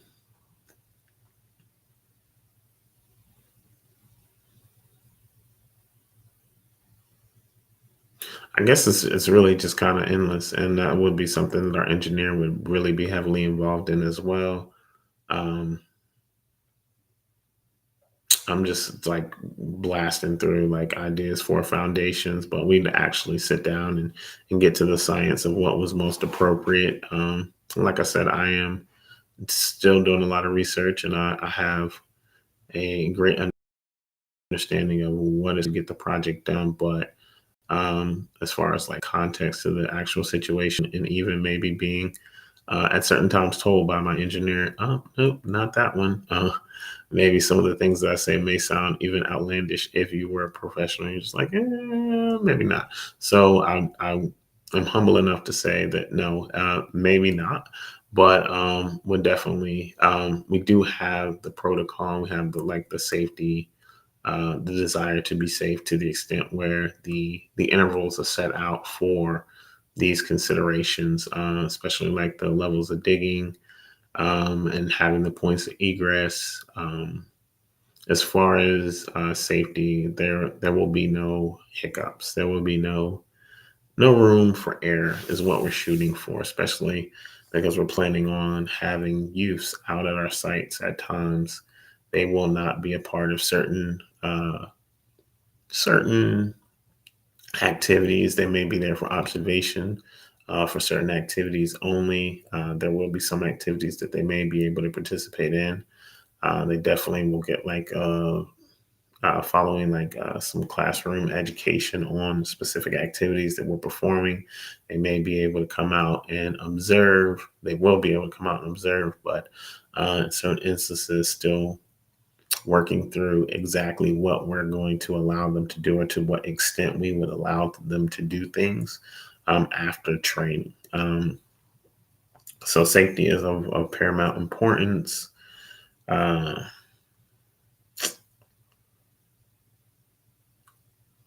let's say we worked our way. So we were at the footing or at the piers. We're either at footing or piers, either or, wherever we're going to take off from there. We're getting on our mud plate. We're getting on our frame. I'm sorry, we're getting on our subfloor. We're getting on our frame. Throwing up the walls. We're getting on our top plates. We're getting on those truss. We're getting on those on that roofing as far as like the outer sheathing and the wall sheathing. We're getting in that insulation. As we were going, that's where I backed all the way up because I wanted to talk about inspection. So after the foundation is down, it'd be time for another inspection. After we've done the subfloor, it'd be time for potentially another inspection. There's sometimes you can kind of do more than one thing and then have an inspection for a group of things. Um, we do after the subfloor, we would have some type of framing inspection. It would go over the walls and the truss, and I have to look at the inspection list again to see because there's a lot of inspections for just putting up one house. Uh, Depending on like what is your role. If you're a subcontractor, you may only have so many inspections that are just assigned to that would be related to what you're doing or what you do. Um, but after that roof is on, that is when we would be doing all our rough ends for our plumbing, and then our electric. And I am going to have my plumbing guys do their rough ends first. I'm then going to do my mechanical because I want my electric to be last. And we can have all three of those contractors come in and do what they need to do before we do another inspection. Yeah, so we want all of those inspected at the same time. And what we would do is after those rough ends were in and basically finished, or before we were actually going to put the drywall up, we would basically have our insulation inspected, our what else we have? Like our insulation, our electrical, our plumbing connections, our venting for our HVAC, um, and basically the whole like the whole HVAC system, really, because you have your air handler, compressor, etc. So all the different components. So we want our HVAC, our electrical and our plumbing system in and operational. Obviously, it would not be before connection. They would have to be inspected. So before, like, we actually ran the electric through the building, or we actually connected it to the electricity. Once the rough ends are done for the plumbing, and for the electric, and for the mechanical, then we want to have an inspection for all three, along with our kind of like our fire code inspection, like our insulation and dead space and things like that. Basically, the thickness of the insulation. Um, at which point we should be agreeing for go on getting our drywall up. Um, and so the part of the roofing is going to include like the vent for the plumbing. Trying to think of little things that like I kind of maybe have overgeneralized. Um, they're definitely going to be looking at like outside of structure integrity, the utilities. Going to be looking at uh, like doors and windows, and how well the building is able to keep water out. Certain practices. I forgot the name of the material, but it goes on the outside of the sheathing to help the house be waterproof, and as a specific way when installing the windows to have like the outer wrap. It's kind of like your waterproof wrapping for the sheathing that either comes on the outside of the sheathing, or you can actually apply almost like wrapping paper, is the way that I see it. But it helps the house keep water out. And there's certain practices that would have to be followed in order to, like at the tops of the windows, based on how gravity works. You want it to run, not run on the inside of the window. Same thing at the bottom of the window. Water would typically collect at that bottom and maybe find itself or find its way into the home through the bottom of the windowsill, where water would collect and could potentially run inside of the opening for the window into the house or in between the walls. That's a really big one. Going to end up getting your shingles on whole time. after the framing is done. So that's where, like, once the framing is done, that is, I'm gonna be like, oh, like, because that's really where my focus is the construction. The remainder of it, I am going to be very much involved in as well. But the rest of it is pretty much the finishing. We'll throw up our drywall. Once our inspection is complete, we can start putting things behind the wall. Things can start disappearing, and we can get our finishing up. We can throw our ceiling. Even if we're just going to drywall our ceiling, we can get our ceiling up. We'll have our walls up. We'll throw down some tile. And we could have done that a little bit sooner as well once that subfloor is inspected. But I don't see a point in rushing it. Whenever you start finishing, that's when you should be finishing.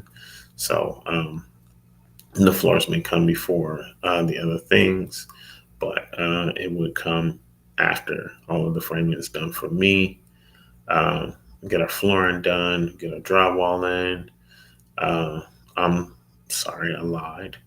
We get our flooring done and we get our cabinetry done. So any cabinets, any toilets, any fixtures, so things that actually need to be like fitted, whether that's so from room to room, you're looking at start at the bathrooms, got your toilets, your sinks, the wall has to be actually waterproof up to a certain height that connects to the shower or the bathtub.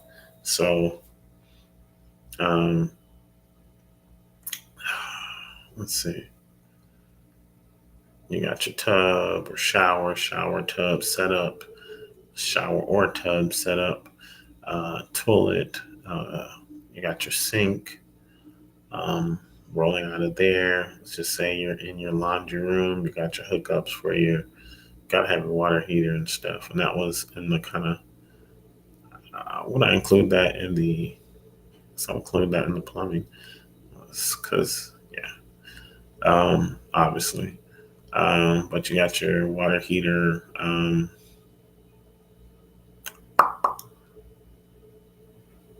uh, your washer and your dryer. Typically, they'd have to supply their own washer and dryer, but I do believe that is, yeah, I think that is, I will leave that.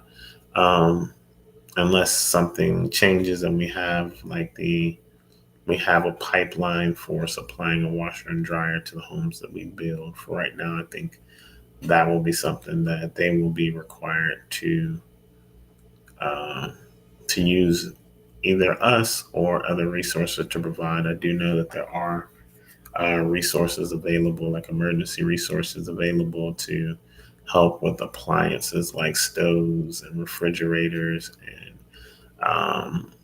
washer and dryers for especially families moving out of shelters or families that are in need to receive appliances. We don't want to place extra toll on resources like that, but we do have to be, um, I'd say, wise with the resources that we have and what they are for. Our resources are specifically for providing housing, and because there are other agencies that are specifically funded to supply appliances, it would be more appropriate for the appliance assistance to come from those agencies so that we can continue to do what we are funded to do um, at the highest capacity possible. Um, and to the next room, I just roll into the kitchen. I'm going to say skipping appliances. We want that cabinetry, whether that's countertops, sink, uh, countertop, sink, cabinets lower, cabinets higher. Um,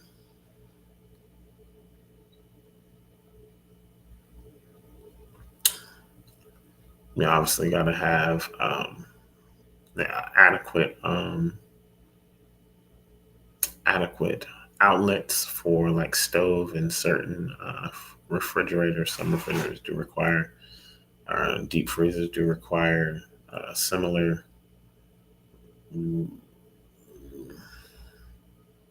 I'm gonna say definitely the stove is going to require one of those outlets. But if I'm not mistaken, I have seen refrigerators require similar outlets to stove hookups. Um, but for the most part, that is where we're coming in. We're doing kind of the finishing. We're doing those counters, those cabinets, getting that sink in there. Um, try to make sure I'm not leaving anything. Rolling out of that room. Let's say we're in the bedrooms, right? Nothing really to nothing really to add that needs to be added before the drywall, I would say. In the bedrooms, um,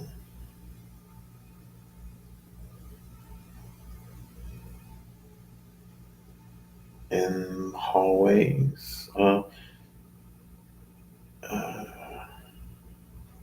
in the living room. So yeah, you kind of like maximized out, like unless you have like some type of like architectural feature or something that's like an aesthetic feature in a living room or something that's like a fireplace that's just like for view and not actually for function, that has some type of finishing or something like that. Um, Basically, you want to put anything that's supposed to last or supposed to stay, like cabinets, etc., that are like built into the home. You want to put those in before the drywall so that you're not damaging the drywall doing stuff like that. Then finally, I would throw up the drywall after. Um, the flooring, then the cabinetry and anything like that, and getting the sinks and toilets and stuff like that in. Then I would do the drywall and the ceiling. Um, Same time, while that may be happening on the inside, you could also be doing uh, you could be doing your shingles or whatever type of roofing that you're like you're finished for your roofing, your gutters. I have it all written down, so please forgive me for just like spouting out. But you'll be doing like your finish for your roofing and your gutters, and um, before you do your siding, is I guess as you're installing those windows, is whenever you want to be doing like the waterproofing, and you would have already done like the protective coating. It's almost like the wrapping. After doing after doing the sheathing. So at which point you're to your siding. And so at which point you have the last things would literally be your siding, shingles, then siding. Same time, your carpenters would be doing things like um, baseboards. I would have in before actually putting up the drywall. Same thing, like on top of the floors, anything that's going to could potentially damage the drywall, I would have in first. You got baseboards, great. What else? I'm looking for a specific, basically like you're finishing with some like um, the little strips that are in like thresholds for doorways. Um, Almost of that stuff is going to be done at the I would do at the same time as the cabinets on that step. But for anything that has to go in after the drywall, which is almost next to nothing, you can do some, ultimately end up doing some painting. Um, if you're going to do like carpet in any rooms, that would be a good time to go back and do some carpet. It'd also be a great time for because the house is completely finished and no more materials going back and forth, would be a great time to do some landscaping. Uh, and at which point, I would say house number one done. We do have like a projection, so this is going to go into our proposal, but we do have a projection for um, our proposal to include uh, 4 houses over 6 months, and that would basically have us building a house every 60 days or being complete with the house within 60 days. I expect that there will be times that we are ahead of schedule. I would like to be, if not on schedule, ahead of schedule the entire time. Um, I don't, there's no reason it has to take us longer than 2 months to build a house. Just out of, yes, there will be challenges. Yes, there will be inspections, but we will be working with professionals that are, uh, that literally construct for a living, contract for a living, and should be able to get things done adequately in a proficient amount of time. One of the biggest things is not scheduling people in a way that causes them to bump heads. I would say that based on my studying, I kind of have an understanding of who needs to be scheduled on site when. But because I will be so hands on and involved, any shortcomings that I have in understanding for scheduling will be short lived. And I would say by the second structure for the first assignment, first proposal, first project, some project including 4 homes, the second construction or installment of the first project, I should have some type of or somewhat of a mastery of scheduling where people are not overlapping, and the right people are getting scheduled in the right order. Shouldn't have any problems. And we're running a tight ship. Like I said, I will be there every day that anyone is on site. I will be there, and I will be working right alongside them. If you don't like me there or like my help, then you don't need to be on my program or project site. And that's just the way the cookie crumbles. Uh, I'm not going to be a nice guy about it. The nice guy will be the guy that is handing out your paycheck. Um, that'll be about as nice as it gets.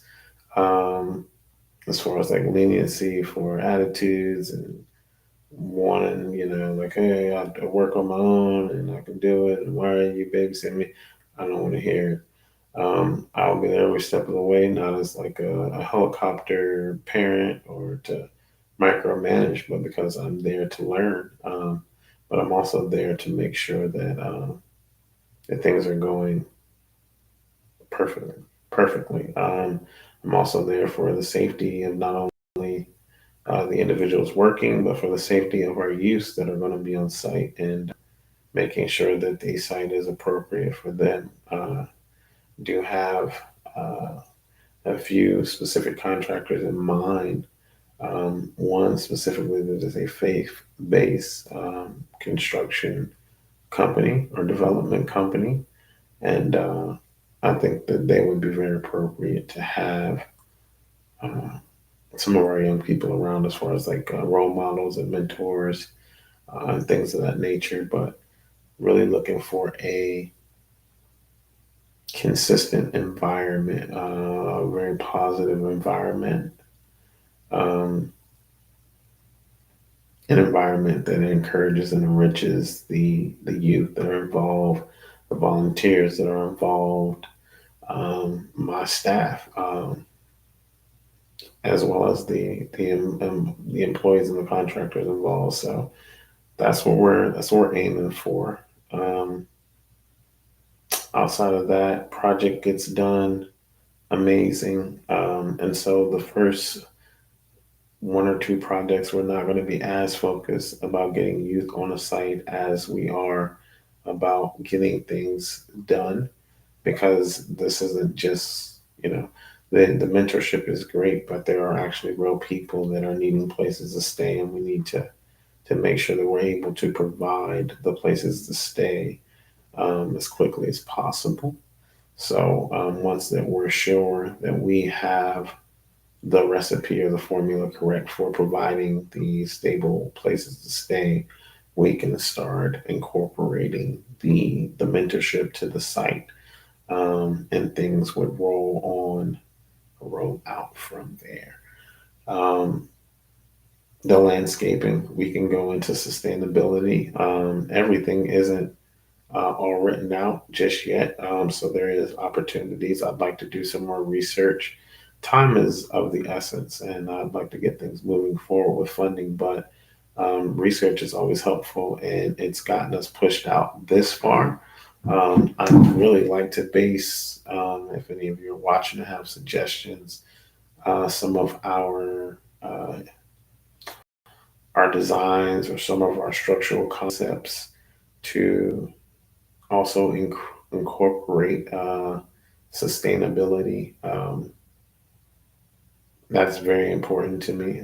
So we want to make sure that if we can, I mean, at this point, yeah, we're doing our cleanup projects, but if we can get to a point where we're not just doing cleanup projects and not just planting, trees and gardens and things like that, but also incorporating sustainability in our construction itself.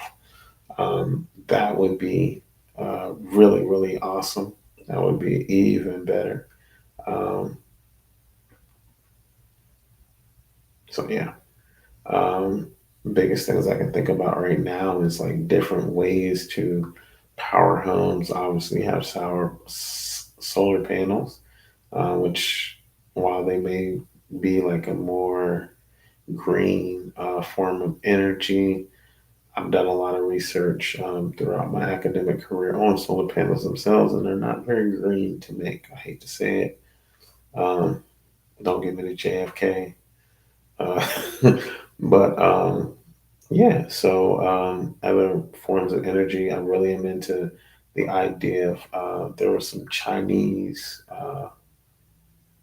research or research out of China where they did things to remove pollution, like use plants to absorb carbon dioxide or carbon pollution and things like that. Or I say carbon dioxide pollution. Um, but they literally would use like algae and things like that to absorb excessive amounts of carbon dioxide. Um, so that's a very good green solution for like air pollution and things of that nature. Also, it could be for like I'm going to stop there with that. But other ways that energy could be potentially uh, that's like through plants. There's other ways that we can take energy or absorb energy, produce enough energy to potentially power a home through uh, natural sources. I said it earlier, I think when we were talking about research, but using gravity. My brain just keeps coming back to gravity. People say gravity is not even real. I've heard it all. You're absolutely may be right. Gravity may not be real. It may be the electromagnetic force and things like that. Great, whatever that it is, it exists, and it is to me the equivalent of free energy because yeah, I'm not even gonna get into it. That's for research, but there's a lot of to me potentially I see a lot of room for enhancing sustainability and coming up with new ways to provide green concepts to the construction of our homes as well as the consumption of the energy that is expended in the homes that we create. Obviously, insulation is going to be a big factor because that's going to cut down on the footprint or the energy use footprint for the home.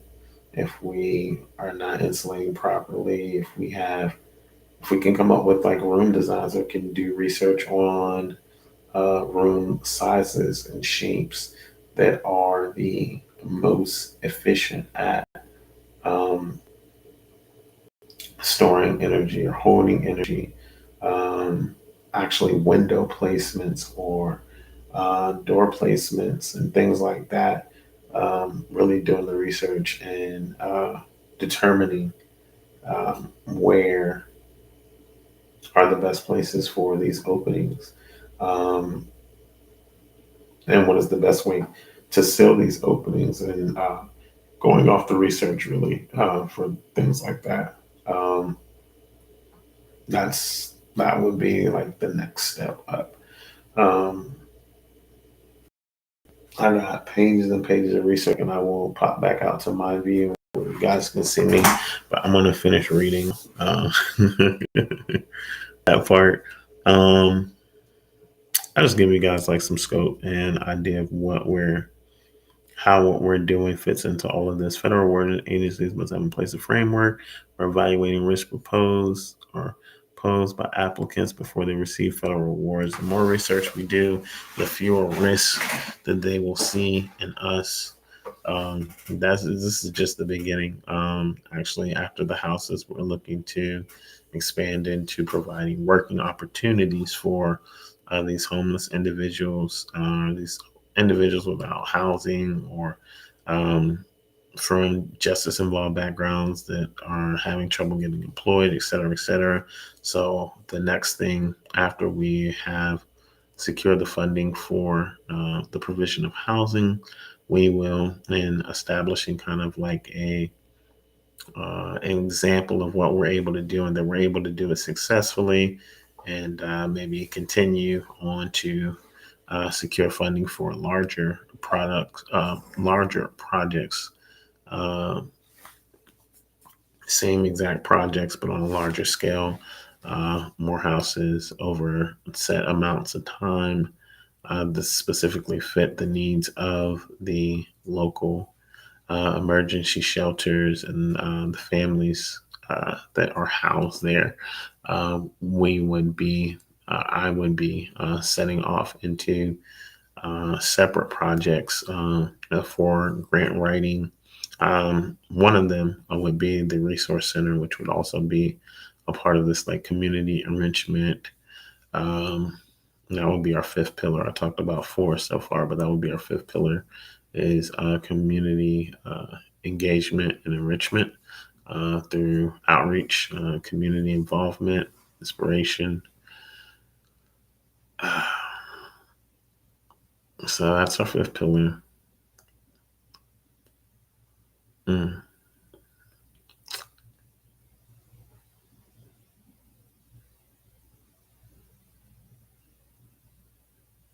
Anyway, I will get back to this because I guess I was going somewhere with the L.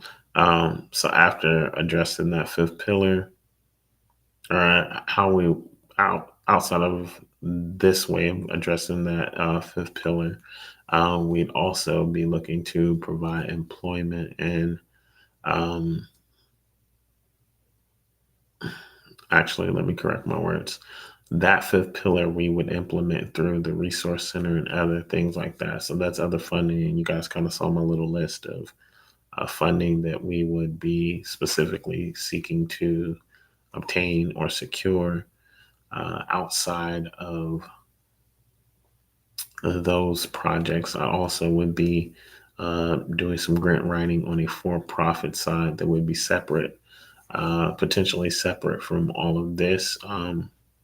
And it would be basically establishing restaurants and small,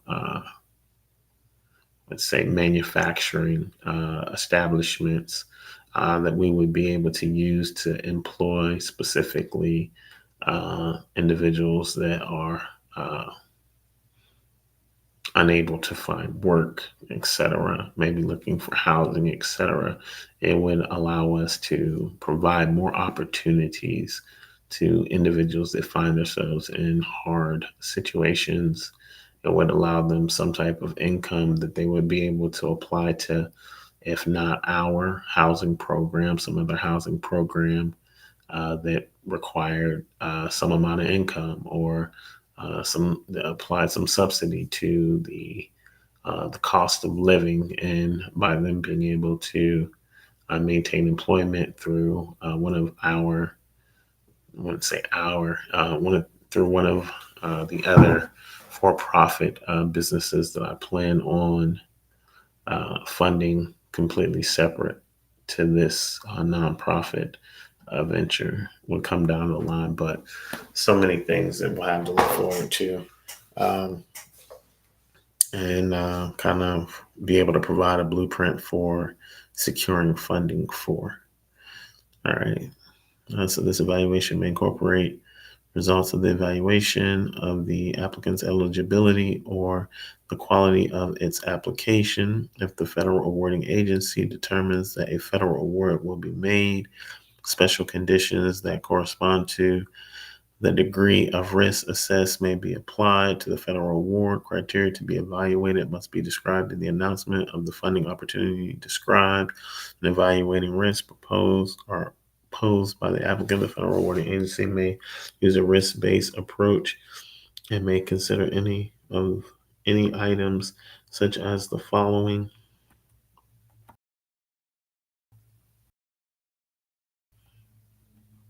financial stability, quality of management systems, and ability to meet management standards prescribed in this part. History of performance, the applicant's record in managing federal awards. If it is a prior recipient of a federal award or of federal awards, including timelines of compliance with applicable reporting requirements, conformance to the terms and conditions of previous federal awards, and if applicable, the extent to which any previously awarded amounts will be expended prior to future awards. Audit reports and findings. Reports and findings from audits performed under subpart F of this part, or the reports and findings of any other available audits, and ability to effectively implement requirements. The applicant's ability to effectively implement statutory, regulatory, or other requirements imposed on non-federal entities. Risk-based requirements adjustment. The federal awarding agency may adjust requirements when a risk evaluation indicates that it may be merited, either pre-award or post-award. Suspension and debarment compliance. The federal awarding agency must comply with the guidelines on government-wide suspension and debarment, and must require non-federal entities to comply with these provisions. These provisions restrict federal awards, subawards, and contracts with certain parties that are debarred, suspended, or otherwise excluded from or ineligible for participation in federal programs or activities. Standard application requirements, paperwork clearances. The federal awarding agency may only use application information collections approved by OMB under the Paperwork Reduction Act of 1995 and OMB's implementing regulations in 5 CFR Part 1320, and in alignment with OMB approved government-wide data elements available from the OMB designated standards lead. Consistent with these requirements, OMB will authorize additional information collections only on a limited basis. Information collection. If applicable, the federal awarding agency may inform applicants and recipients that they do not need to provide certain information otherwise required by the relevant information collection.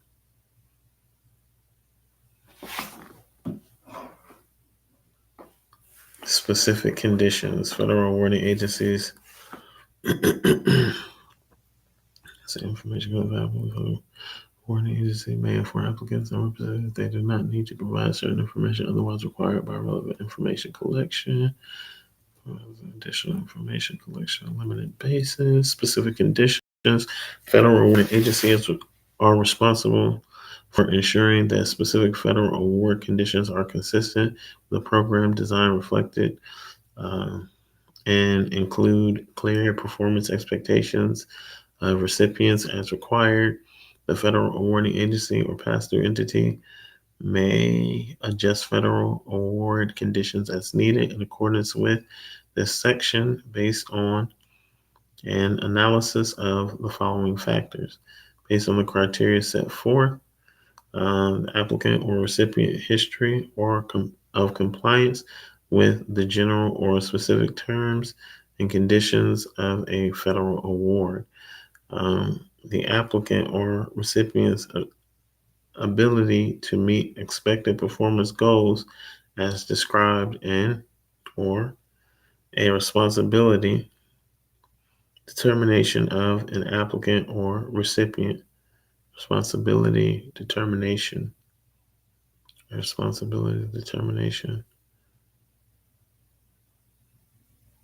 of an applicant or recipient.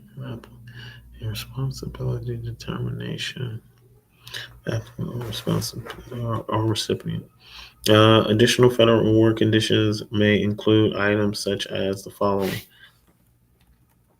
requiring payments as reimbursements rather than advance payments, withholding authority to proceed to the next phase until receipt of evidence of applicable performance within a given performance period, requiring additional, more detailed financial reports, requiring additional project monitoring, requiring the non-federal entity to obtain technical or management assistance, or establishing additional prior approvals.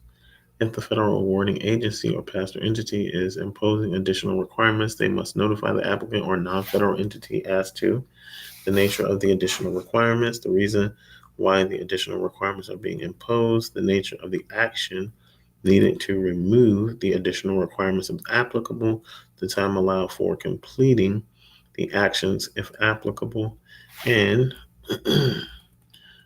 the method for requesting reconsideration of the additional requirements imposed. Any additional requirements must be promptly removed once the conditions that prompted them have been satisfied. It's not bad. Certifications and representations. Unless prohibited, that kind of is a good thing. The reason I kind of say that's not bad is because, like, for certain things, like where my expertise does not extend, doesn't mean that I would potentially be denied, but more likely that I would be required to have someone with that expertise be involved if they notice like a shortcoming or short sight in overall development, or did not see me as fit to, or maybe let's say fit to, if they did not, I say confidence, honestly, and they're looking at risk. So if the risk for failure was based off of my lack in expertise, general area, or management ability to manage a specific type of project, then they could potentially instead of denying the project outright, um, have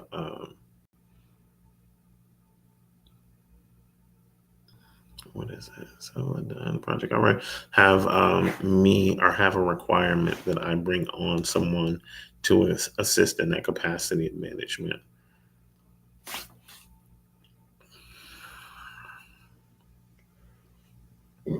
Excuse me. Unless prohibited by the U.S. Constitution, federal statutes, or regulations, each federal awarding agency or pass-through entity is authorized to require the non-federal entity to submit certifications and representations required by federal statutes or regulations on an annual basis. Submissions may be required more frequently if the non-federal entity fails to meet a requirement of a federal award. For requirements on costs incurred by the applicant prior to the start date of the period of performance of the federal award. C. A federal award must include the following information: federal award performance goals, indicators, targets, and baseline data must be included in the federal award where applicable. The federal awarding agency must also specify how performance will be assessed and the terms and conditions of the federal award, including the timing and scope of the expected performance. Um, General federal award information. The federal awarding agency must include the following general federal award information in each federal award: recipient name, which must match the name associated with its unique entity identifier as defined; recipient's unique entity identifier; unique federal award identification number; federal award date; period of performance start and end date; budget period and end date;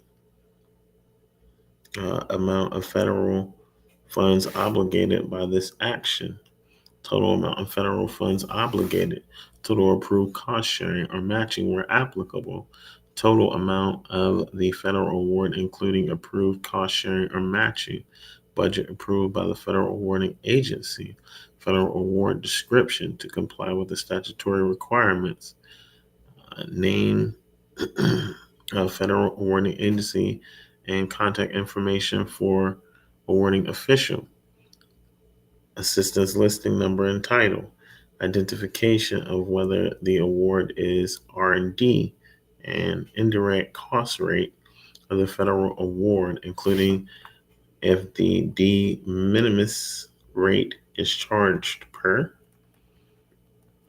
General terms and conditions. Federal awarding agencies must incorporate the following general terms and conditions either in the federal award or by reference as applicable. Administrative requirements. Administrative requirements implemented by the federal awarding agency as specified in this part. National policy requirements. These include statutory, executive order, other presidential directive, or regulatory requirements that apply by specific reference and are not program specific. See statutory and national policy requirements. Recipient integrity and performance matters. If the total federal share of the federal award may include more than 500,000 over if the total recipient integrity and performance matters. If the total federal share of the federal award may include more than 500,000 over the period of performance, the federal awarding agency must include the term and condition available in Appendix 12 of this part. Future budget periods. If it is anticipated that the period of performance will include multiple budget periods, the federal awarding agency must indicate that subsequent budget periods are subject to the availability of funds, program authority, satisfactory performance, and compliance with the terms and conditions of the federal award.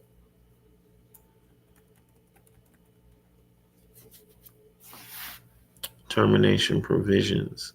Federal awarding agencies must make recipients aware in a clear and unambiguous manner of the termination provisions, including the applicable termination provisions in the federal awarding agency's regulation or in federal award. The federal award must incorporate, by reference, all general terms and conditions of the award, which must be maintained on the agency's website. If a non-federal entity requests a copy of the full text of the general terms and conditions, the federal awarding agency must provide it. If no, it's a copy of the full text of the general terms and conditions, the federal agency must provide it. Whether the general terms and conditions are publicly available, the federal awarding agency must maintain an archive of previous versions of the general terms and conditions with effective dates for use by non-federal entity, auditors, or others. Federal awarding agency program or federal award specific terms and conditions. The federal awarding agency must include with each federal award any terms and conditions necessary to communicate requirements that are in addition to the requirements outlined in the federal awarding agency's general terms and conditions. See also, whenever practicable, well, it's practical. Whenever practicable, so I guess whenever able to be practiced, these specific terms and conditions should also be shared on the agency's website and in notices of funding opportunities, in addition to being included in a federal award.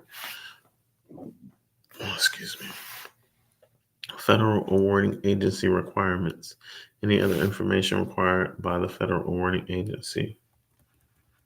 Public access to federal award information in accordance with statutory requirements for the federal spending transparency, uh, except as noted in this section for applicable federal awards. The federal awarding agency must announce all federal awards publicly and publish the required information on a publicly available OMB designated government-wide website.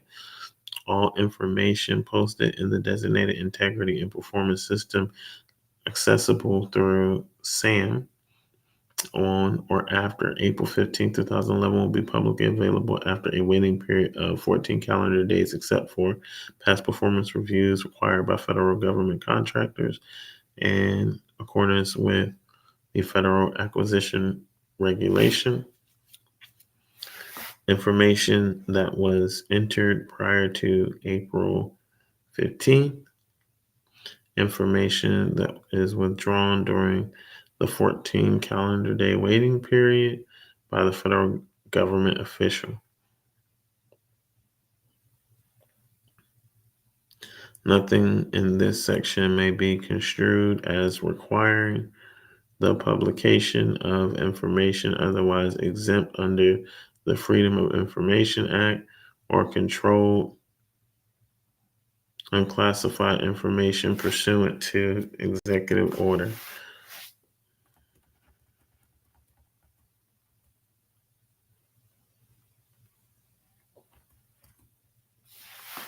Reporting a determination that a non-federal entity is not qualified for a federal award. If a federal awarding agency does not make a federal award to a non-federal entity because the official determines that the non-federal entity does not meet either or both of the minimum qualification standards as described, the federal awarding agency must report the determination to designate integrity and performance systems accessible through SAM only if all of the following apply.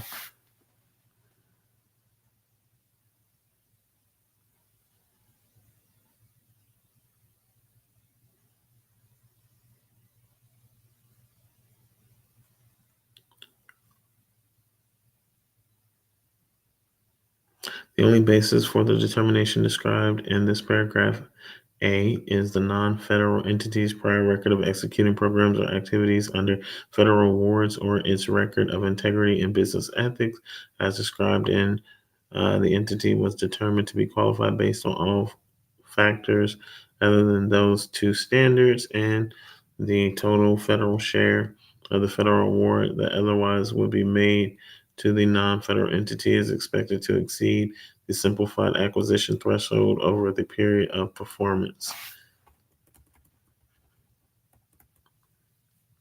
The federal awarding agency is not required to report a determination a non-federal entity is not qualified for a federal award if they make the federal award to the non-federal entity and include specific award terms and conditions as described. If a federal awarding agency reports a determination that a non-federal entity is not qualified for a federal award as described in paragraph A of this section, the federal awarding agency also must notify the non-federal entity that the determination was made and reported to the designated integrity and performance system accessible through SAM and include with the notification and explanation of the basis for the determination. The information will be kept in the system for a period of 5 years from the date of the determination as required by Section 872 Public Law as amended, then archived. Each federal awarding agency that considers making a federal award to a non-federal entity during the 5-year period must consider the information in judging whether the non-federal entity is qualified to receive the federal award when the total federal share of the federal award is expected to include an amount of the federal funding in excess of the simplified acquisition threshold over the period of the performance. The non-federal entity may go to the awardee integrity and performance portal accessible through SAM and comment on any information the system contains about the non-federal entity itself. And federal awarding agencies will consider that non-federal entity's comments in determining whether the non-federal entity is qualified for a future federal award. If a federal awarding agency enters information into the designated integrity and performance system accessible through SAM about a determination that a non-federal entity is not qualified for a federal award and subsequently learns that any of the information is erroneous, the federal awarding agent must correct the information in the system within 3 business days and obtains an update to the information that could be helpful to other federal awarding agencies. The federal awarding agency is strongly encouraged to amend the information in the system to incorporate the update in a timely way. Federal awarding agencies post any information that will be made publicly available in the non-public segment of the designated integrity and performance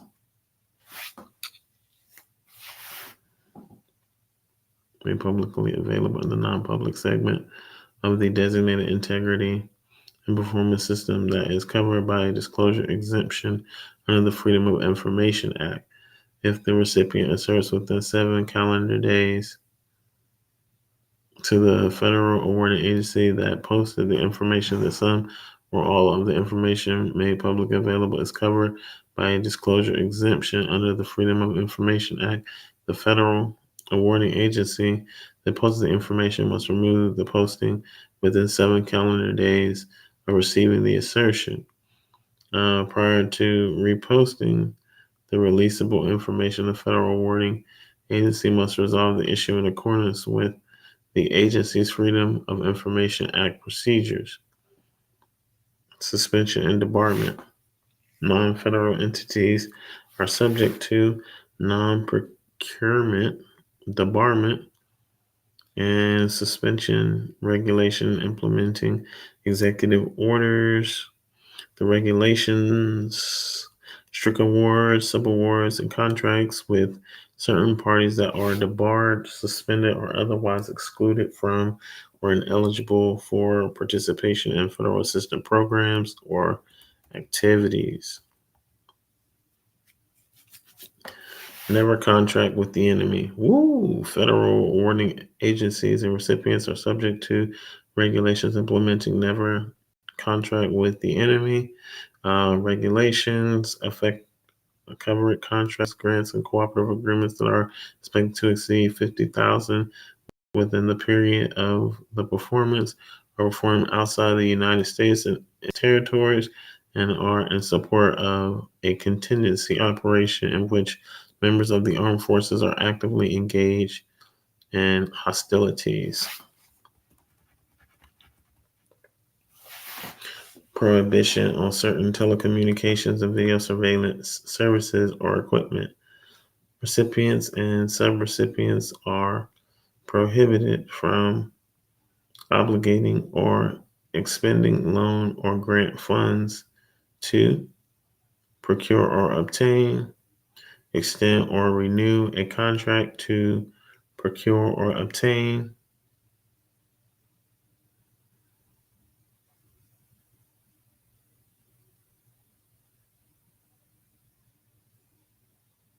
recipients and subrecipients are prohibited from obligating or expending loan or grant funds to procure or obtain, extend or renew a contract to procure or obtain, or enter into a contract to procure or obtain equipment, services, or systems that uses covered telecommunications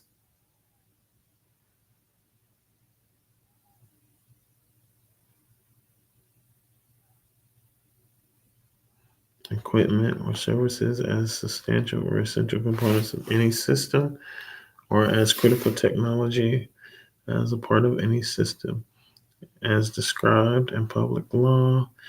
Covered telecommunications equipment is telecommunications equipment produced by technology company or ZTE Corporation, a subsidiary affiliate, for the purpose of public safety, security of government facilities, physical security,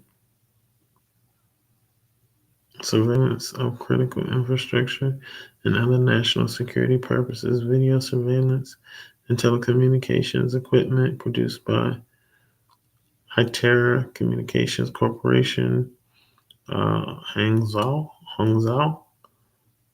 Hike Vision Digital Technology Company, or Dwa Technology Company, a subsidiary or affiliate of such entities. Telecommunications and video surveillance services provided by such entities or using such equipment. Telecommunications or video surveillance equipment or services produced or provided by an entity that the Secretary of Defense, in consultation with the Director of the National Intelligence or the Director of the Federal Bureau of Investigation, reasonably believes to be an entity owned or controlled by or otherwise connected to the government of a covered foreign country, is implementing the prohibition under public law subsections, paragraph, heads of executive agencies administering loan, grant, or subsidy programs shall prioritize available funding to technical support to assist affected businesses, institutions, and organizations as is reasonably necessary for those affected entities to transition from covered communications equipment and services to procure replacement equipment and services, and to ensure that communications services or communication service to users and customers is sustained.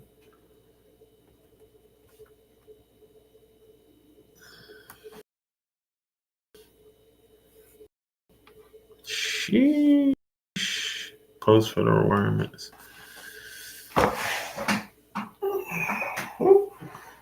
Still got EF. I'm not going to two subparts tonight is okay by me. We'll see it though.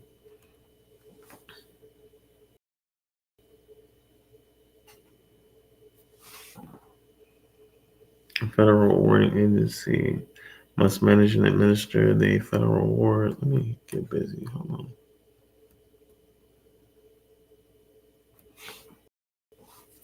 Okay.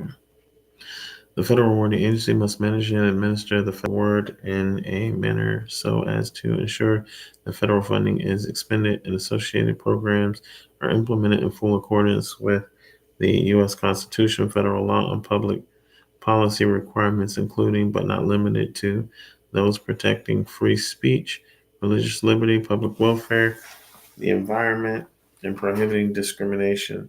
The federal awarding agency must communicate to the federal entity all relevant public policy requirements, including those in general appropriations provisions, and incorporate them either directly or by reference in the terms and conditions of the federal award.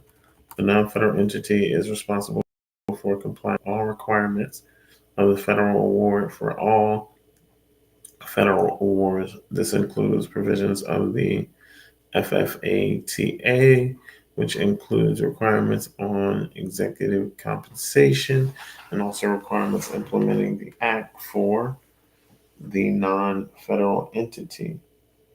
See also statutory requirements for whistleblower protections. Performance measurement.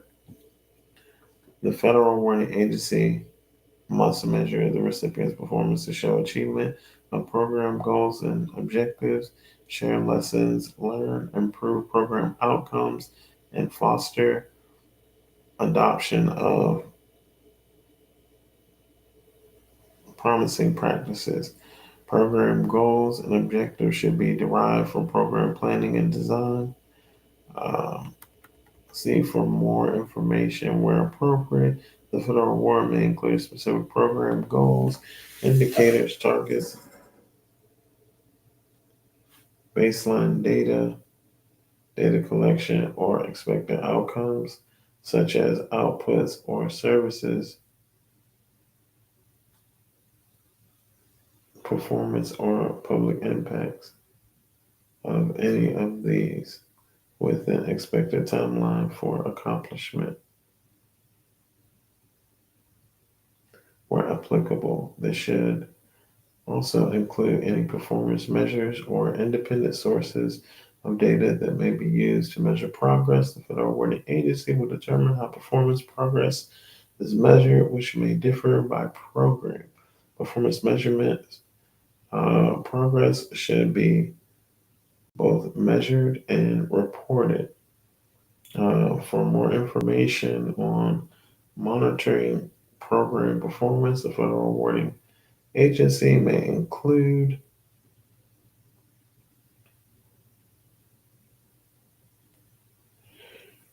program specific requirements, excuse me, program specific requirements as applicable.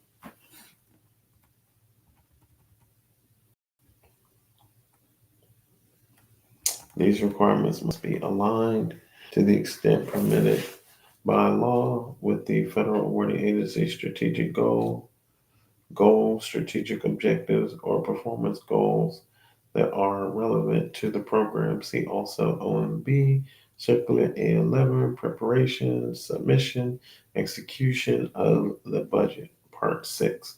The federal awarding agency should provide recipients with clear performance goals, indicators, targets, and baseline data as described. Uh, Performance reporting frequency and content should be established to not only allow the federal awarding agency to understand the recipient progress, but also to facilitate identification of promising practices among recipients and build evidence upon which the federal awarding agency program and performance decisions are made. See for more information on reporting program performance. The provision and design or is designed to operate in tandem with evidence related statutes. The Foundations for Evidence Based Policymaking Act of 2018, which emphasizes collaboration and coordination to advance data and evidence building functions in the federal government. The The federal awarding agency should also specify any requirements of awards, award recipients' participation in a federally funded evaluation and any evaluation activities required to be conducted by the federal government. Financial management. Each state must expend and account for the federal award in accordance with state laws and procedures for expending and accounting for the state's own funds. In addition, the states and the other non federal entities' financial management systems, including records documenting compliance with federal statutes, regulations, and the terms and conditions of the federal award must be sufficient to permit the preparation of reports required by the general and program specific terms and conditions, and the tracing of funds to a level of expenditure adequate to establish that such funds have been used according to the federal statutes, regulations, and terms and conditions of the federal award. Okay, the financial management system of non-federal entity, management system of the non-federal entity must provide the following: and identification and its accounts of all federal awards received and expended and the federal programs under which they were received. Federal program and federal award identification must include, as applicable, the assistance listing title number, federal award identification number and year, the name and federal agency, and name of pass-through entity, if any. Excuse me. Accurate, current, and complete disclosure of financial results of each federal award or program in accordance with the reporting requirements set forth.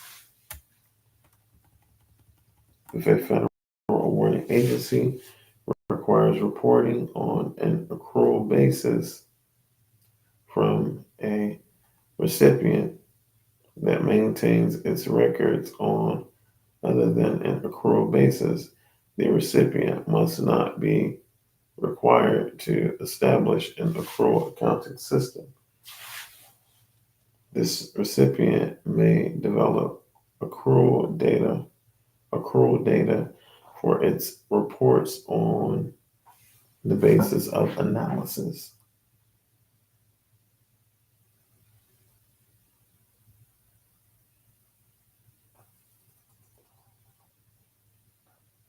of the documentation on hand. Similarly, a pass-through entity must not require a subrecipient.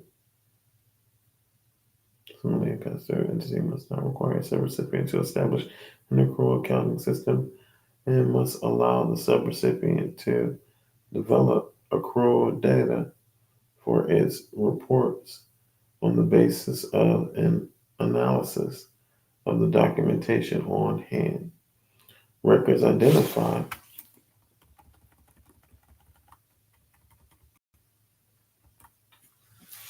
adequately the source and application of funds for federally funded activities.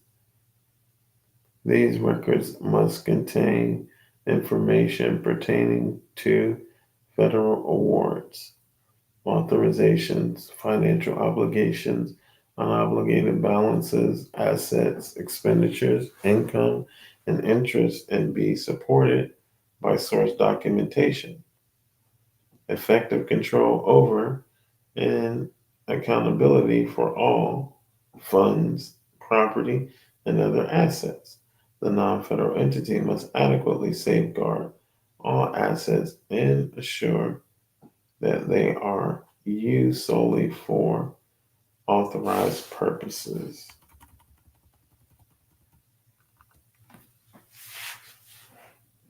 Comparison of expenditures with budget amounts for each federal award.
Comparison of expenditures with budget amounts for each federal award, written procedures to implement the requirements, written procedures for determining the allowability of costs in accordance with subpart E of this part, and terms and conditions of the federal award. Internal controls. The non-federal entity must establish and maintain effective internal control over the federal award that provides reasonable assurance that the non-federal entity is managing the federal award in compliance with federal statutes, regulations, and the terms and conditions of the federal award. These internal controls should be in compliance with guidance and standards for internal control in the federal government issued by the comptroller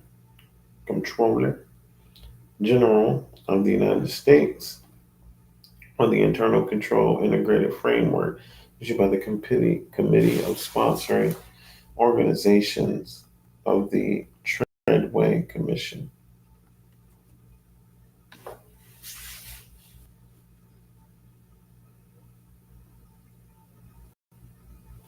Comply with the United States Constitution, federal statutes, and regulations, the terms and conditions of the federal awards. Evaluate and monitor the non-federal entity compliance with the statutes and regulations and terms and conditions of the federal awards. Take prompt action when instances of non-compliance are identified, including non-compliance identified in the audit finding. Take reasonable measures to safeguard, protected, personally identifiable information and other information the federal awarding agency or pass-through entity designates as sensitive or the non-federal entity considers sensitive, consistent with applicable federal, state, local, and tribal laws regarding privacy and responsibility over confidentiality. Bonds. The federal awarding agency may include a provision on bonding, insurance, or both in the following circumstances.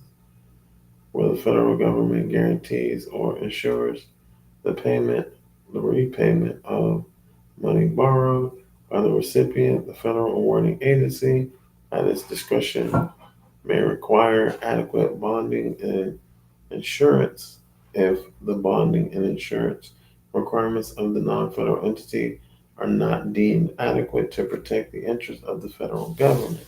The federal awarding agency may require adequate fidelity bond coverage where the non-federal entity lacks sufficient coverage to protect the federal government's interests. Where bonds are required in the situations described above, the bonds must be obtained from companies holding certificates of authority as acceptable sureties as prescribed. Federal payment. For states, payments are governed by Treasurer State Cash Management Improvement Act. Agreements and default procedures codified in Treasury Financial Manual. Overall dispersing rules of all federal agencies. For non-federal entities other than states, payments methods must minimize the time lapsing between the transfer of funds from the United States Treasury or the pass-through entity and the disbursement of the non-federal entity, whether the payment is made by electronic funds transfer or issuance or redemption of checks, warrants, or payment by other means. See also, except as noted elsewhere in this part, federal agencies must require recipients to use only OMB approved government-wide information collection requests and request payments.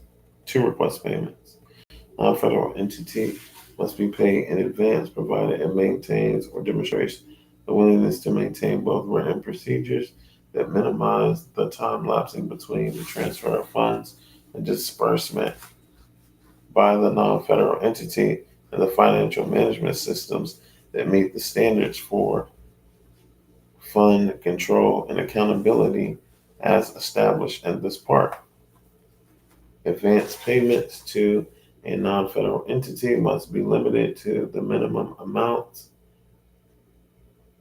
needed and be timed to be in accordance with the actual immediate cash requirements of the non-federal entity and carry out the purpose of the approved program or project. The timing and amount of advance payments project. The timing and amount of the advance payments must be as close as is administratively feasible to actual disbursements by the non-federal entity for direct program or project costs and the proportionate share of any allowable indirect costs. The non-federal entity must make timely payment to contractors in accordance with contract provisions. Whenever possible, advance payments must be consolidated to cover anticipated cash needs for all federal awards made by the federal awarding agency to the recipient. Advance payment mechanisms include, but are not limited to, treasury check and electronic funds transfer and must comply with applicable guidance and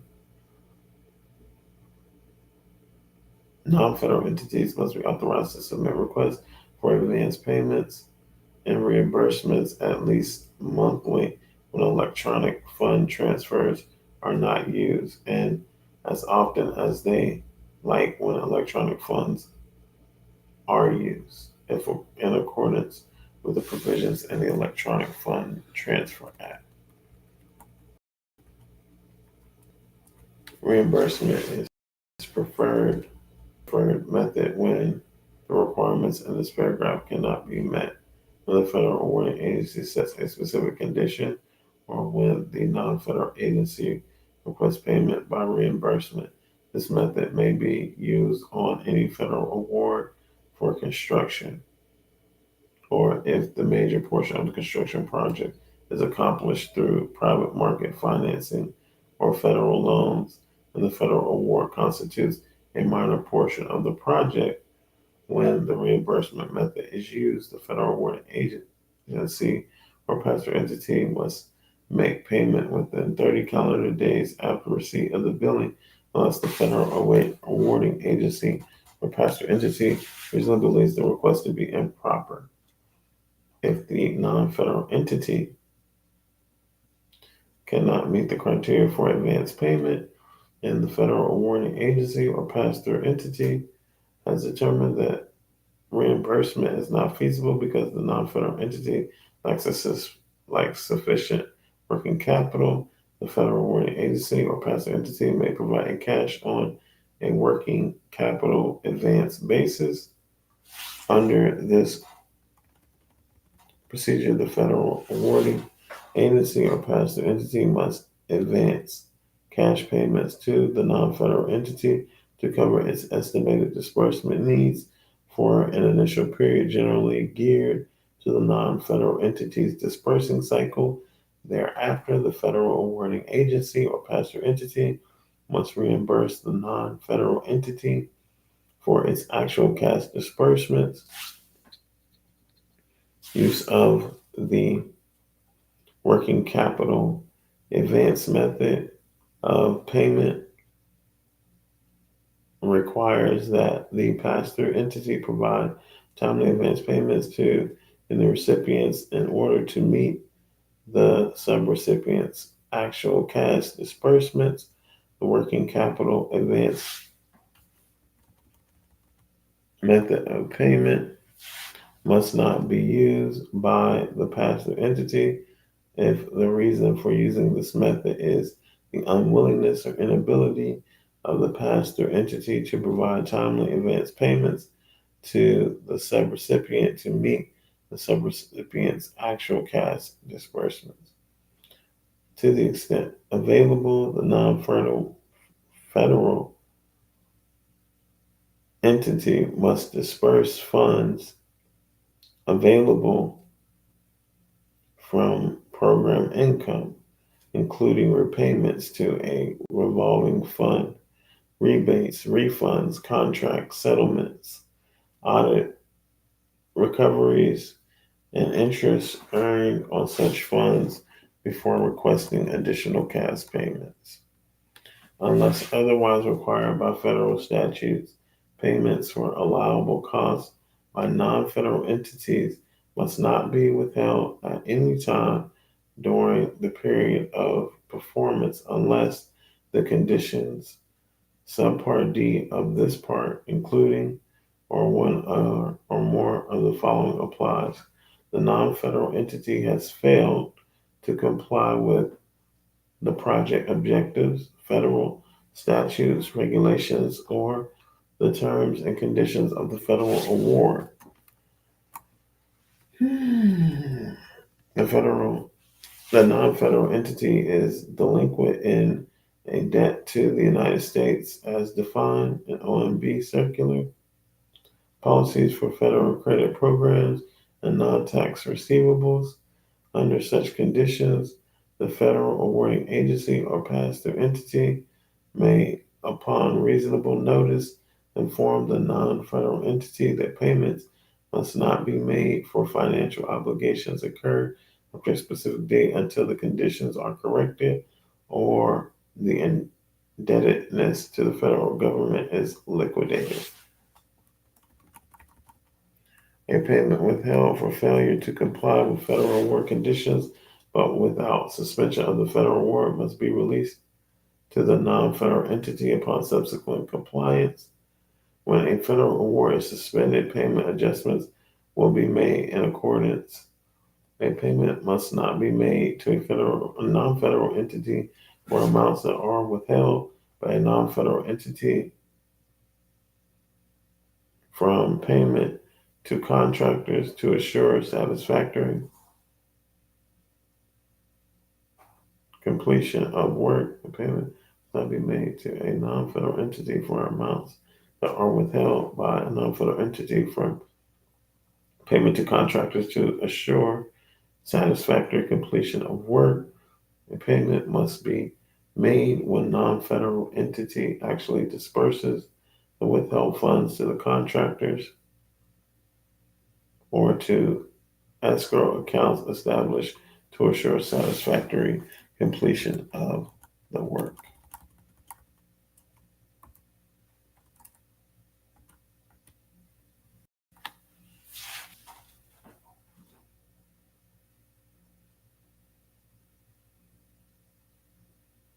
Standards governing the use of banks and other institutions as depositories of advance payments under federal awards as follows. The federal awarding agency and pass-through entity must not require separate depository accounts for funds provided to a non-federal entity or establish any eligibility requirements for depositories for funds provided to the non-federal entity. However, the non-federal entity must be able to account for funds received, obligated, or expended. Advance payments of federal funds must be deposited and maintained in insured accounts whenever possible. The non-federal entity must maintain advance payments of federal awards and interest-bearing accounts unless the following apply. The non-federal entity receives less than $250,000 in federal awards per year. The best reasonably available interest-bearing account would not be expected to earn interest in excess of $500 per year on federal cash balances.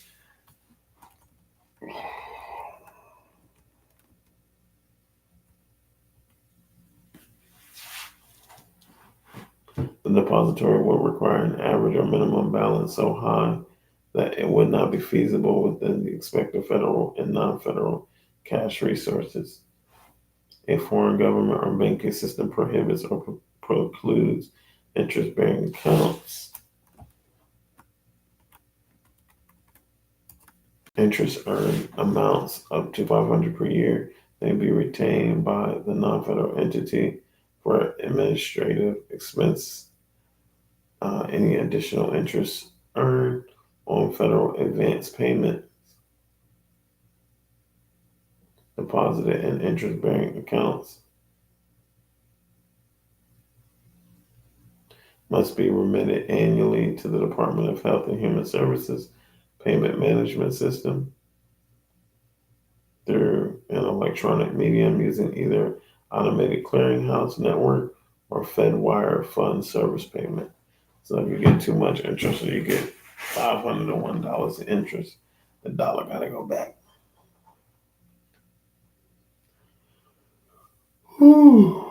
Excuse me. For returning interest on federal awards paid through PMS, the refund should provide an explanation stating the refund is for interest. List the PMS payee account number. List the federal award numbers for which the interest was earned, and make returns payable to Department of Health and Human Services. For returning interest on federal awards not paid through PMS, the refund should provide an explanation stating that the refund is for interest, include the name of the awarding agency, list the federal award numbers for which the interest was earned, make returns payable to the Department of Health and Human Services. Funds, principal, and excess cash returns must be directed to the original federal agency payment system. The non-federal entity should review instructions from the original federal agency payment system. Returns should include the following: payee account number if the payment originated from PMS, or agency information to indicate whom to the credit the funding if the payment originated from an ASAP, NSF, or another federal agency payment system.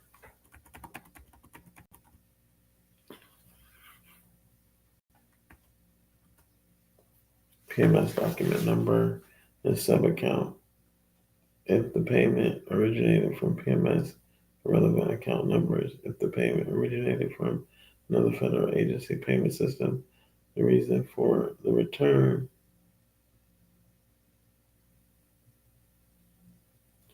Returning funds, interest, PMS must include the following as applicable. For ACH returns, routing number, account number, bank name and location, credit gateway, ACH receiver, St. Paul, and then for FedWire.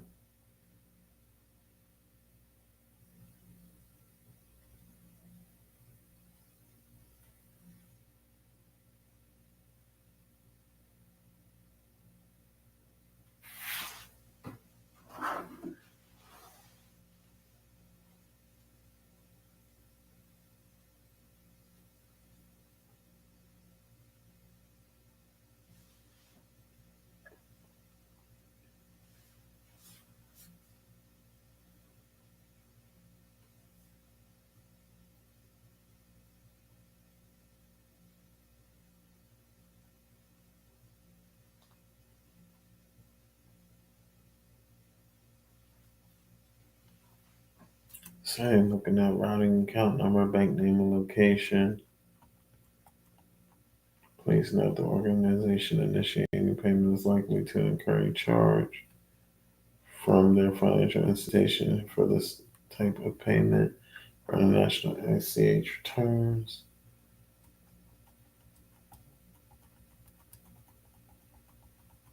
cost sharing or matching. Under federal research proposals, voluntary committed cost sharing is not expected. It cannot be used as a factor during the merit review of application or proposals, but may be considered if it is both in accordance with federal awarded agencies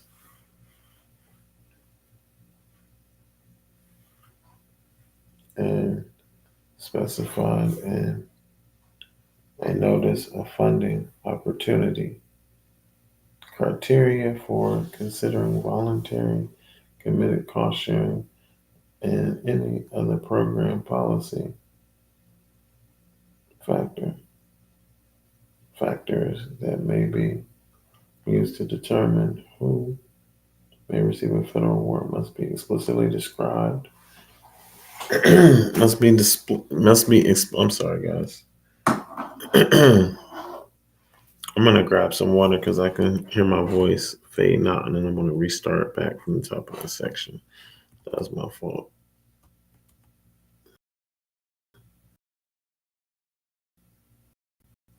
And this thing is getting seems like it's getting through if you remember it was smaller.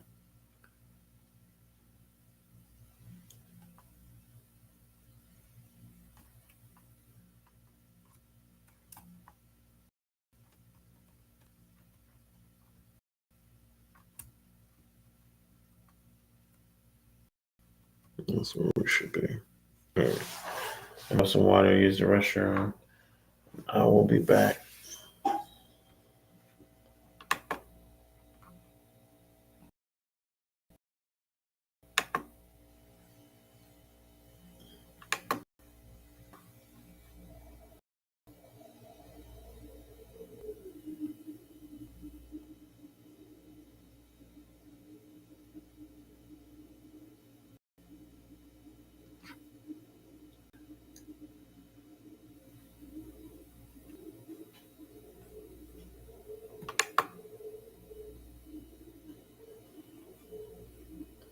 All right, give me a second. I'm going to use the restroom. We'll get back to it. It looks like we have 4 hours. My goodness. Boy, we've been gone. We only read like probably two subparts. We in D. I believe we in D. So we still got E. Yeah, we in D. So we read the entirety of B, C, rolling through D, and our third subpart for tonight. Sure. All right. Give me a second. I'm going to get some water and I will be back.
All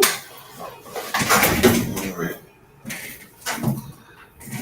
getting to that chilly part of the night. So, my handy dandy hoodie.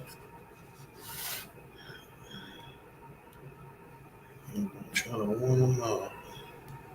Let's do it.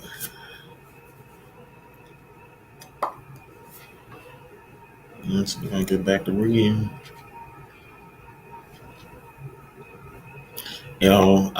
I would say I am so proud of us. We've been cracking it off, y'all. We've been cracking it off. No kidding, no kidding.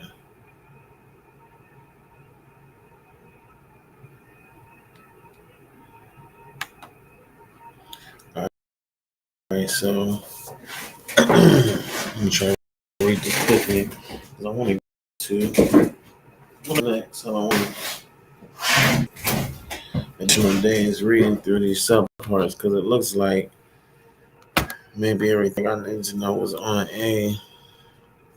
I mean, obviously, need to know how the financial part, and it's going to make a big difference if I know all of this stuff whenever I'm talking to like um, the officials or the officers that are over the awards. If I understand how these things work and what to request and things like that, I think knowledge is power. Understanding what I'm doing, not wasting nobody else's time. It's gonna be important. Not wasting my own time. Under the federal research proposals, voluntary committed cost sharing is not expected. It cannot be used as a factor during the merit review of the application. A little bit bigger. Application or proposals, but may be considered if it's both in accordance with the federal awarding agency regulations and specified in a notice of funding opportunity. Criteria for considering voluntary committed cost sharing and any other program policy factors that may be used to determine who may receive federal award must be explicitly described in the notice of funding opportunity. Uh, for all federal awards, any shared costs or matching funds, and all contributions, including cash and third-party in-kind contributions, must be accepted as part of the non-federal entity's cost sharing or matching when such conditions meet all of the following criteria: are verifiable from the non-federal entity's records, are not included as contributions for any other federal award, are necessary for are necessary and reasonable for accomplishment of project or program objectives, are allowable under subpart E of this part, are not paid by the federal government under another federal award except where the federal statute authorizing a program specifically provides that the federal funds made available for such program can be applied to matching or cost sharing requirements of other federal programs.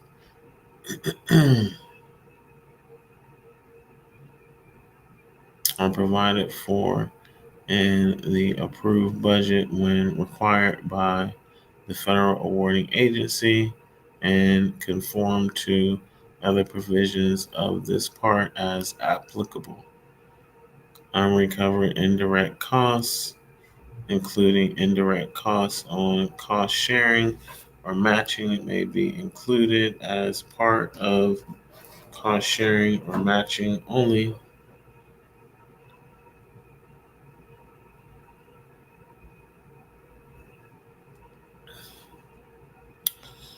Or matching may be included only with prior approval of federal awarding agency. Unrecovered indirect costs means the difference between the amount charged to the federal award and the amount which could have been charged to the federal award under the non-federal entity's approved negotiated indirect cost rate. Values for non-federal entity contributions of services and property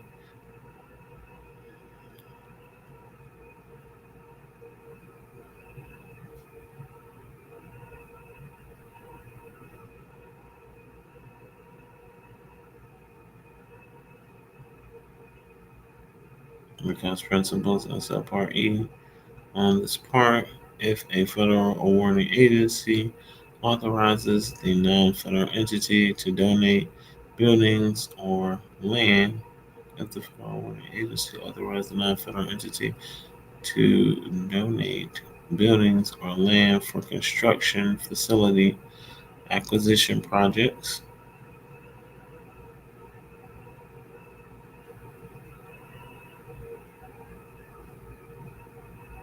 or long-term use, the value of the donated property for cost sharing or matching must be the lesser of paragraph D of the section. The value of the remaining life of the property record in the non-federal entity's accounting records at the time of the donation.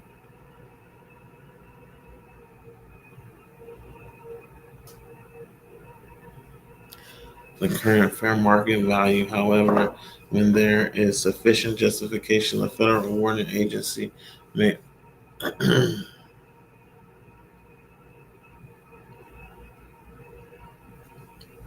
may approve the use of the current fair market value of the donated property, even if it exceeds the value described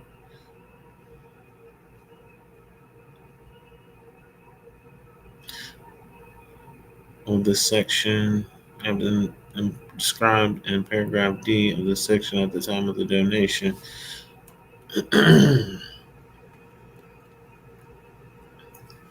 Volunteer services furnished by third-party professional and technical personnel, consultants, and other skilled and unskilled labor may be counted as cost sharing or matching if the service is an integral, and necessary part of an approved project or program.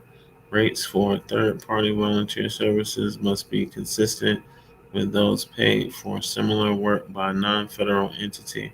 In those instances in which the required skills are not found in the non-federal entity, rates must be consistent with those paid for similar work in the labor market in which the non-federal entity competes for the kind of services involved.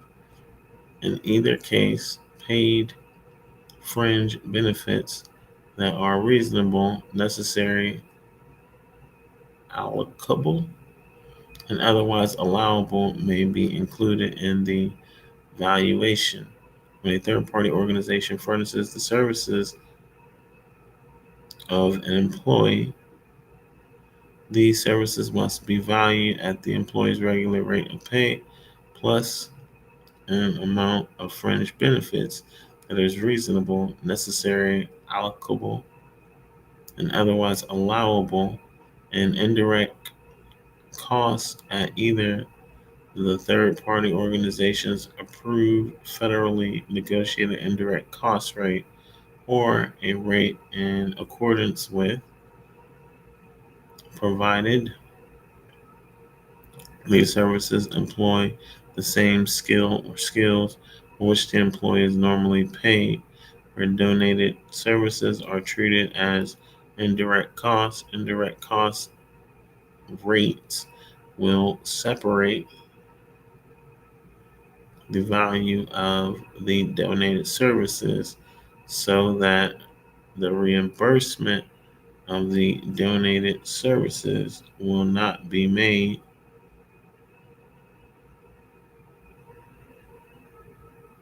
Donated property from third parties may include such items as equipment, office supplies, laboratory supplies, or workshop and classroom supplies. Donated properties from third parties may include such items as equipment, office supplies, laboratory supplies, and workshop and classroom supplies.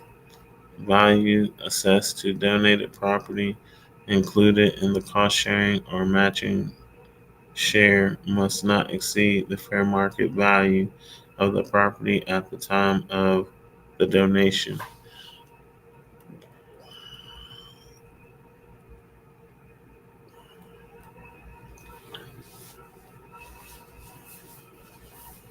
The method used for determining cost sharing or matching for third party donated equipment, building, and land for which title passes to the non federal entity may differ according to the purpose of the federal award. This is important. So, this is right up our alley of this section. If the purpose of the federal award is to assist the non federal entity in acquisition of equipment, buildings, or land, the aggregate value of the donated property may be claimed as cost sharing or matching. If the purpose of the federal award the purpose of the federal award is to support activities that require the use of equipment, buildings, or land, normally only depreciation changes for equipment and buildings may be made. However, the fair market value of the equipment or other capital assets and fair rental charges for land may be allowed, provided that the federal awarding agency has approved the charges. So here, there we go. So obviously, people are going to be living in these homes. We're going to offer means of employment, but Shepherd's Tent would be collecting the rents. And that's just how it goes.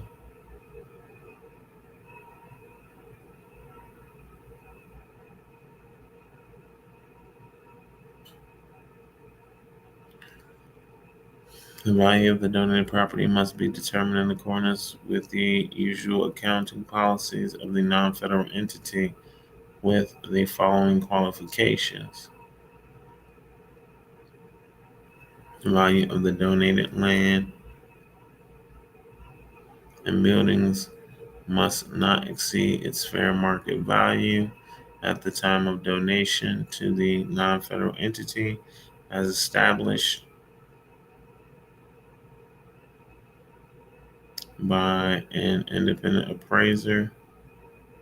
The value of the donated land and buildings must not exceed its fair market value at the time of the donation to the non-federal entity as established by an independent appraiser, certified real property appraisal, or general services administration representative, and certified by a responsible official of the non-federal entity as required by the Uniform Relocation Assistance and Real Property Acquisition Policies Act of 1970, as amended, Uniform Act, except as provided in the Implementing Regulation Act. Uniform Relocation Assistance and Real Property Acquisition for federal and federally assisted programs.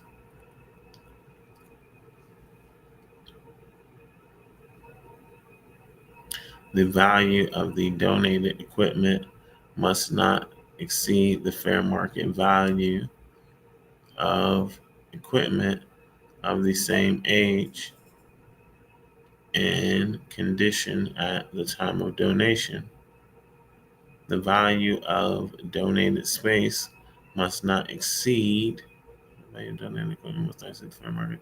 That's the same equipment, same age, condition, and time of donation. The value of the donated space must not exceed the fair market value of comparable spaces as established by an independent appraisal of comparable space and facilities in a privately owned building in the same locality. The value of loaned equipment must not exceed its fair rental value. For third-party in-kind contributions, the fair market value of goods and services must be documented and to the extent feasible, supported, feasibly, it's feasible, feasible,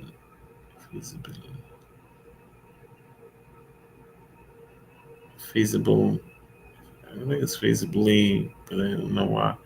Extent feasible, supported by the same methods used internally by the non-federal entity. third-party income contributions to the fair market value of goods and services must be documented and to the extent feasible supported by the same methods used internally by the non-federal entity for IHEs. See also OMB memorandum dated January 5th, 2001, clarification OMB A21, treatment of voluntary uncommitted cost sharing and tuition remission costs.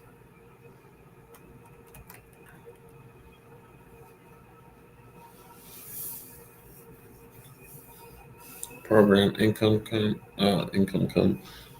program income. General. Non-federal entities are encouraged to earn income to defray program costs where appropriate. Um, Costs of generating program income, if authorized by federal regulations or the federal award, costs incidental to the generation of program income may be deducted from gross income to determine program income, provided these costs have not been charged to the federal award.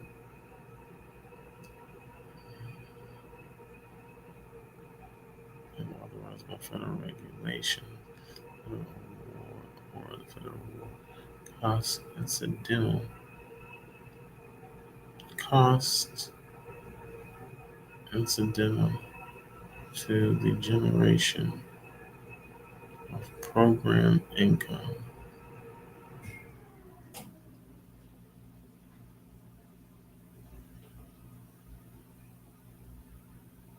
So the generation of program income may be deducted. So all things that cause or the source or the root of program income may be deducted from gross income to determine program income, provided these costs have not been charged to the fund. So if you pay for it yourself,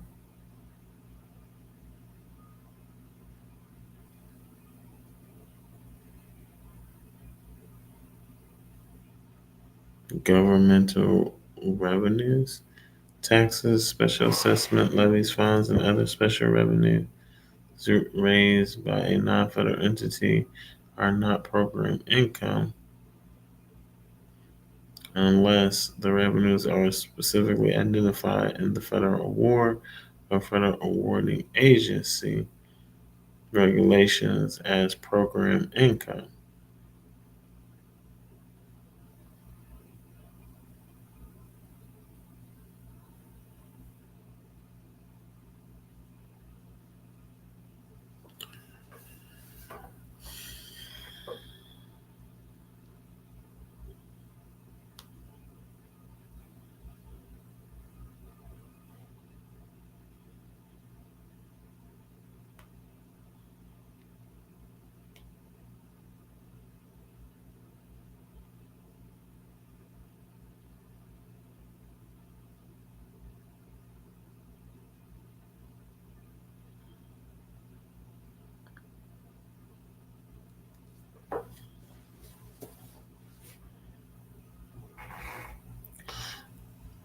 Property proceeds from the sale of real property, equipment, or supplies are not program income.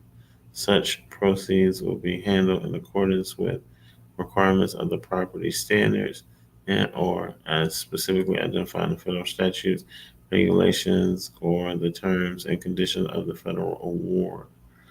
Use of program income. If the federal awarding agency does not specify in its regulations or the terms and conditions of the federal award or give prior approval for how program income is to be used, paragraph E of the section must apply.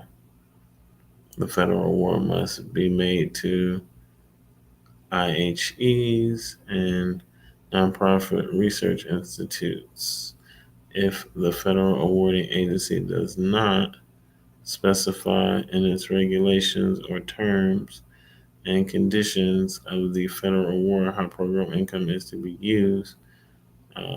Supply to specify and specifying alternatives to paragraph E 1 and 2 of this section, the federal awarding agency may distinguish between income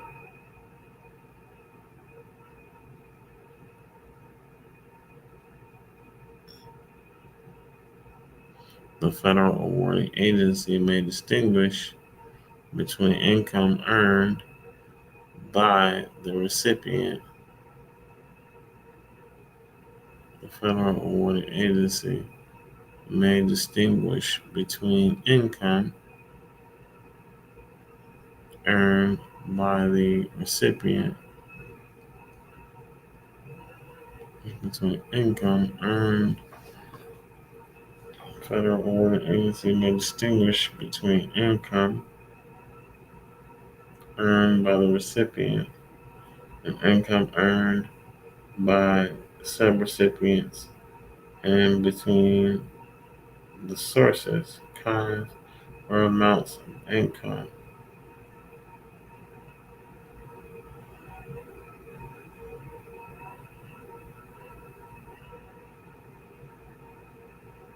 When the federal awarding agency authorizes the approaches in paragraph E,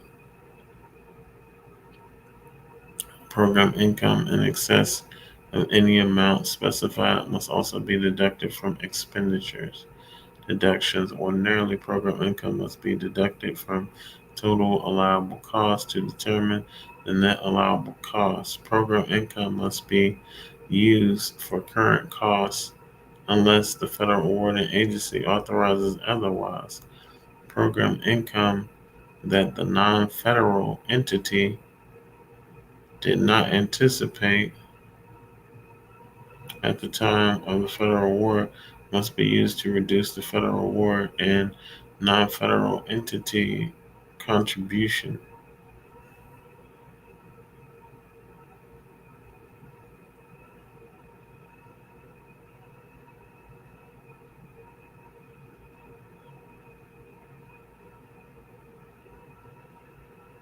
rather than to increase the funds committed to the project.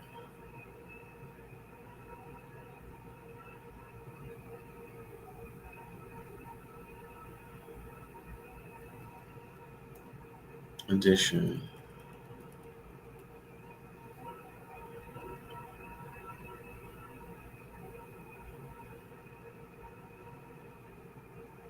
With additions with prior approval of the federal awarding agency, except for IHEs and nonprofit research institutions, as described in this paragraph, program income may be added to the federal award by the federal agency and the non-federal entity. The program income must be used for the purposes and under the conditions of the federal award, cost sharing or matching.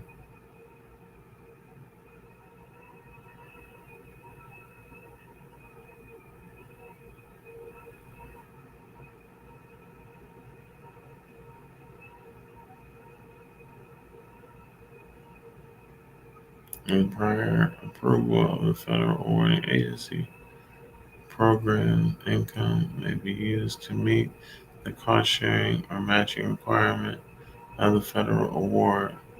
The amount of the federal award remains the same.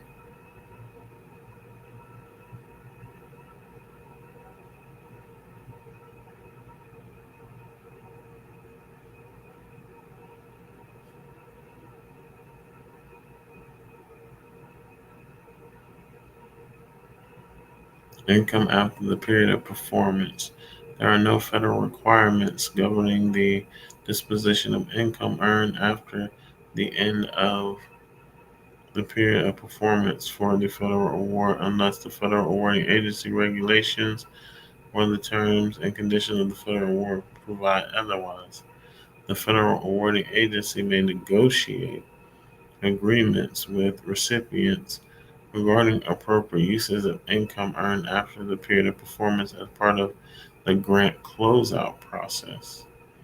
License fees and royalties, unless the federal statute, regulations, or terms and conditions for the federal award provide otherwise, the non federal entity is not accountable for the federal awarding agency with respect to program income earned from license fees and royalties for copyrighted material, patents, patent applications, trademarks, and inventions made under a federal award to which is applicable.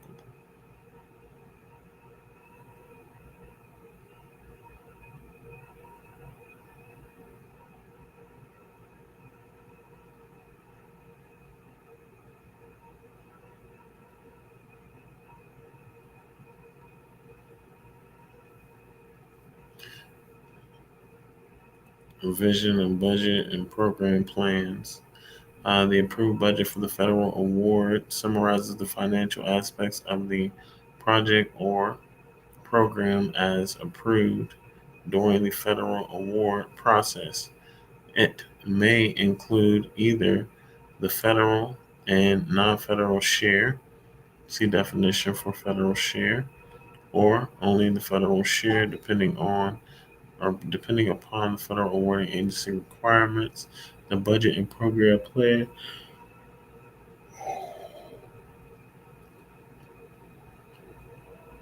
The budget and program plans include considerations for performance and program evaluation purposes whenever required in accordance with the terms and conditions of the award.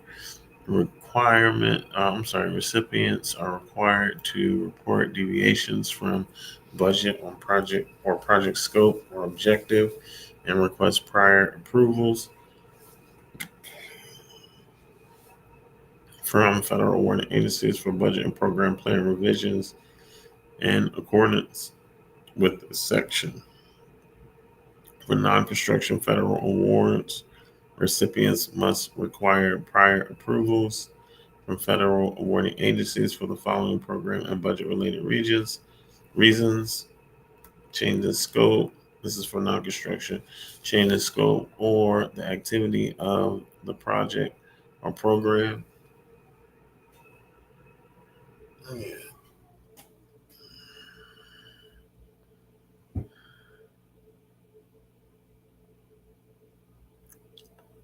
Even if there is no associate budget revision requiring prior written approval.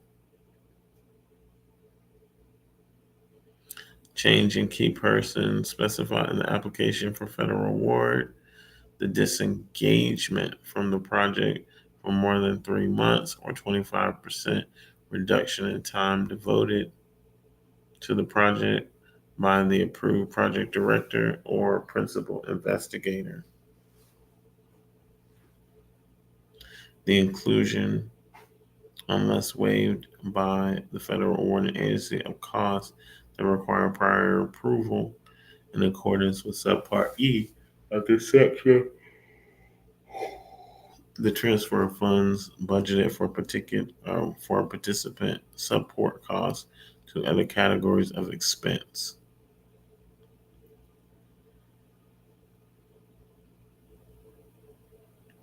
unless described in the application and funded in the approval or in the approved federal awards, the subawarding, transferring, or contracting with any work under a federal award, including fixed amount subawards as described. This provision does not apply to the acquisition of supplies, materials, equipment, or general support services. Please define general support services.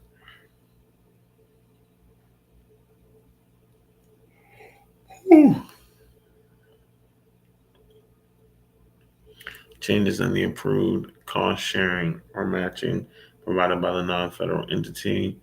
The need arises for additional federal funds to complete the project.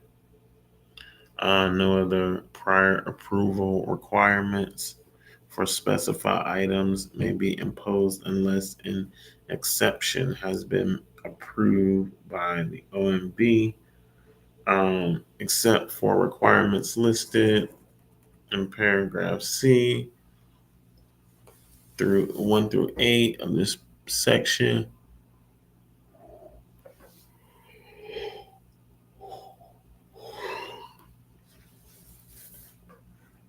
The federal awarding agency is authorized at its option to waive other cost-related and administrative prior written approvals contained in subparts D and E of this part. Such waivers may include authorizing recipients to do any one or more of the following: incur project costs 90 calendar days before the federal awarding agency makes the federal award. Expenses more than 90 calendar days pre-award require approval of the federal awarding agency. All costs incurred before the federal awarding agency makes the federal award are at the recipient's risk. Example included. The federal awarding agency is not required to reimburse such costs if, for any reason, the recipient does not receive a federal award, or if the federal award is less than anticipated and inadequate to cover such costs. Initiate a one-time extension of the period of performance by up to 12 months unless one or more of the conditions outlined apply.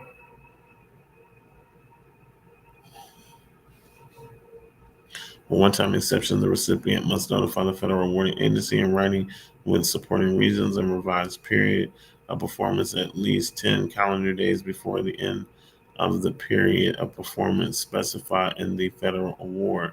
This time extension must be exercised merely for the purpose of using unobligated balances. Extensions require explicit prior federal awarding agency approval when the terms and conditions of the federal award prohibit the extension. The extension requires additional federal funds. The extension involves any change in the approved objectives or scope of the project. Carry forward unobligated balances to subsequent budget proposals. Got it. Um,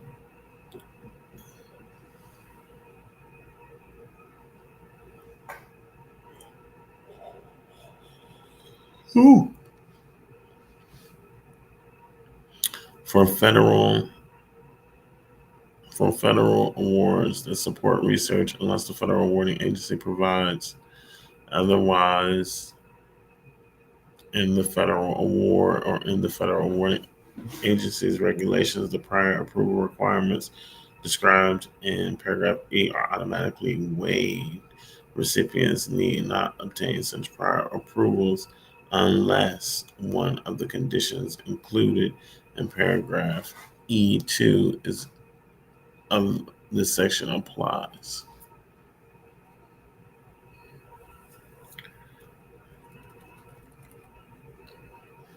The federal awarding agency may, at its option, restrict the transfer of funds among direct cost categories or programs.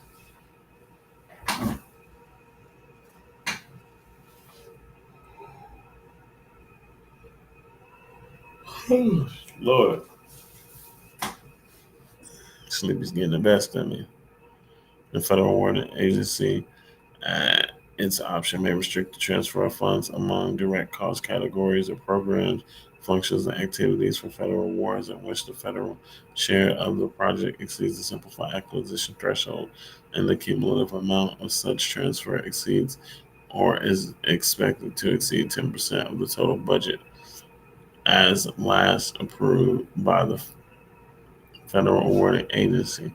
The federal awarding agency cannot permit a transfer that would cause any federal appropriation to be used for proposed purposes other than those consistent with the appropriation. All the changes to non-construction budgets, except for the changes described in paragraph C of this section. Ooh. To paragraph C of this section.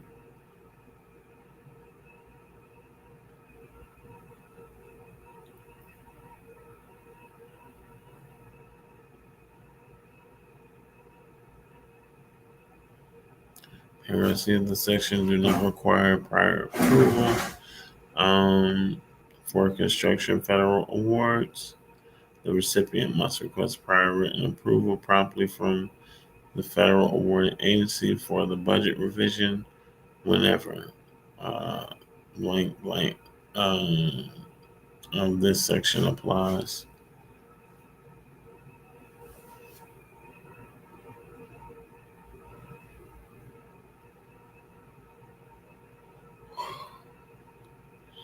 For construction federal awards, the recipients must request prior written approval promptly from the federal awarding agency for budget revisions whenever sections H1, 2, and 3 apply.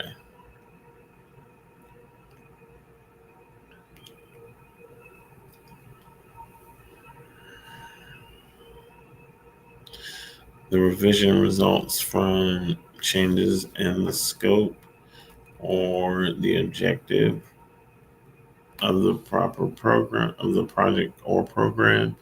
The need arises for additional federal funds to complete the project.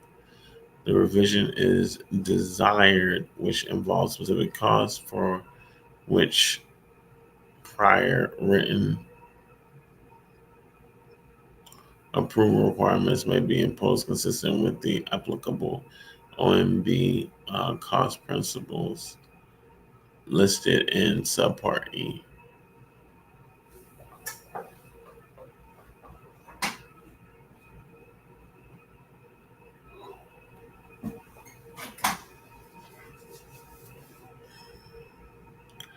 No other prior approval requirements for budget revisions may be imposed unless an exception has been approved by OMB. When a federal awarding agency makes a federal award and provides support for construction and non-construction work, the federal awarding agency may require the recipient to obtain prior approval from the federal awarding agency before making any fund or budget transfers between the two types of work supported. And requesting approval for budget revision, the recipient must use the same format for budget information that was used in the application unless the federal awarding agency indicates a letter of request suffices.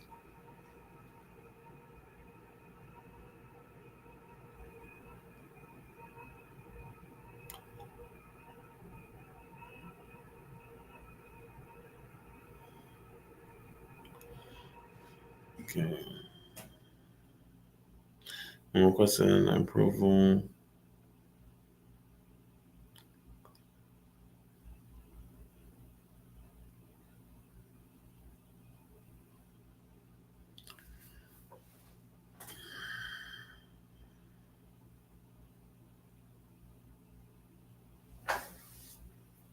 Okay, when requesting approval for budget revisions, the recipient must use the same format for budget information that was used in the application unless the federal awarding agency indicates a letter of request suffices. Within 30 calendar days from the date of recipient or from the date of receipt of the request for a vendor revision, for a budget revision, the federal awarding agency must review the request and notify the recipient whether the budget revisions have been approved. If the revision is still under consideration at the end of 30 calendar days, the federal awarding agency must inform the recipient in writing of the date when the recipient may expect the decision.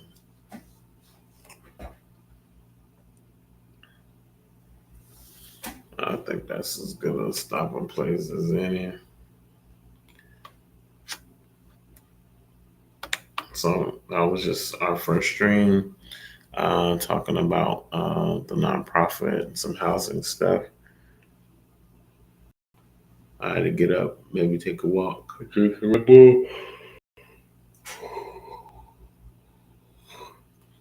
Because sitting here trying to read is not getting it. So, with all that being said, I appreciate y'all stopping by. It's a pleasure sharing my vision, my goals with you all. And hopefully, we can get you all involved at some point in some way so that we can all continue to do this together, right? It's all about community. All right, y'all. Have a great night. Great morning.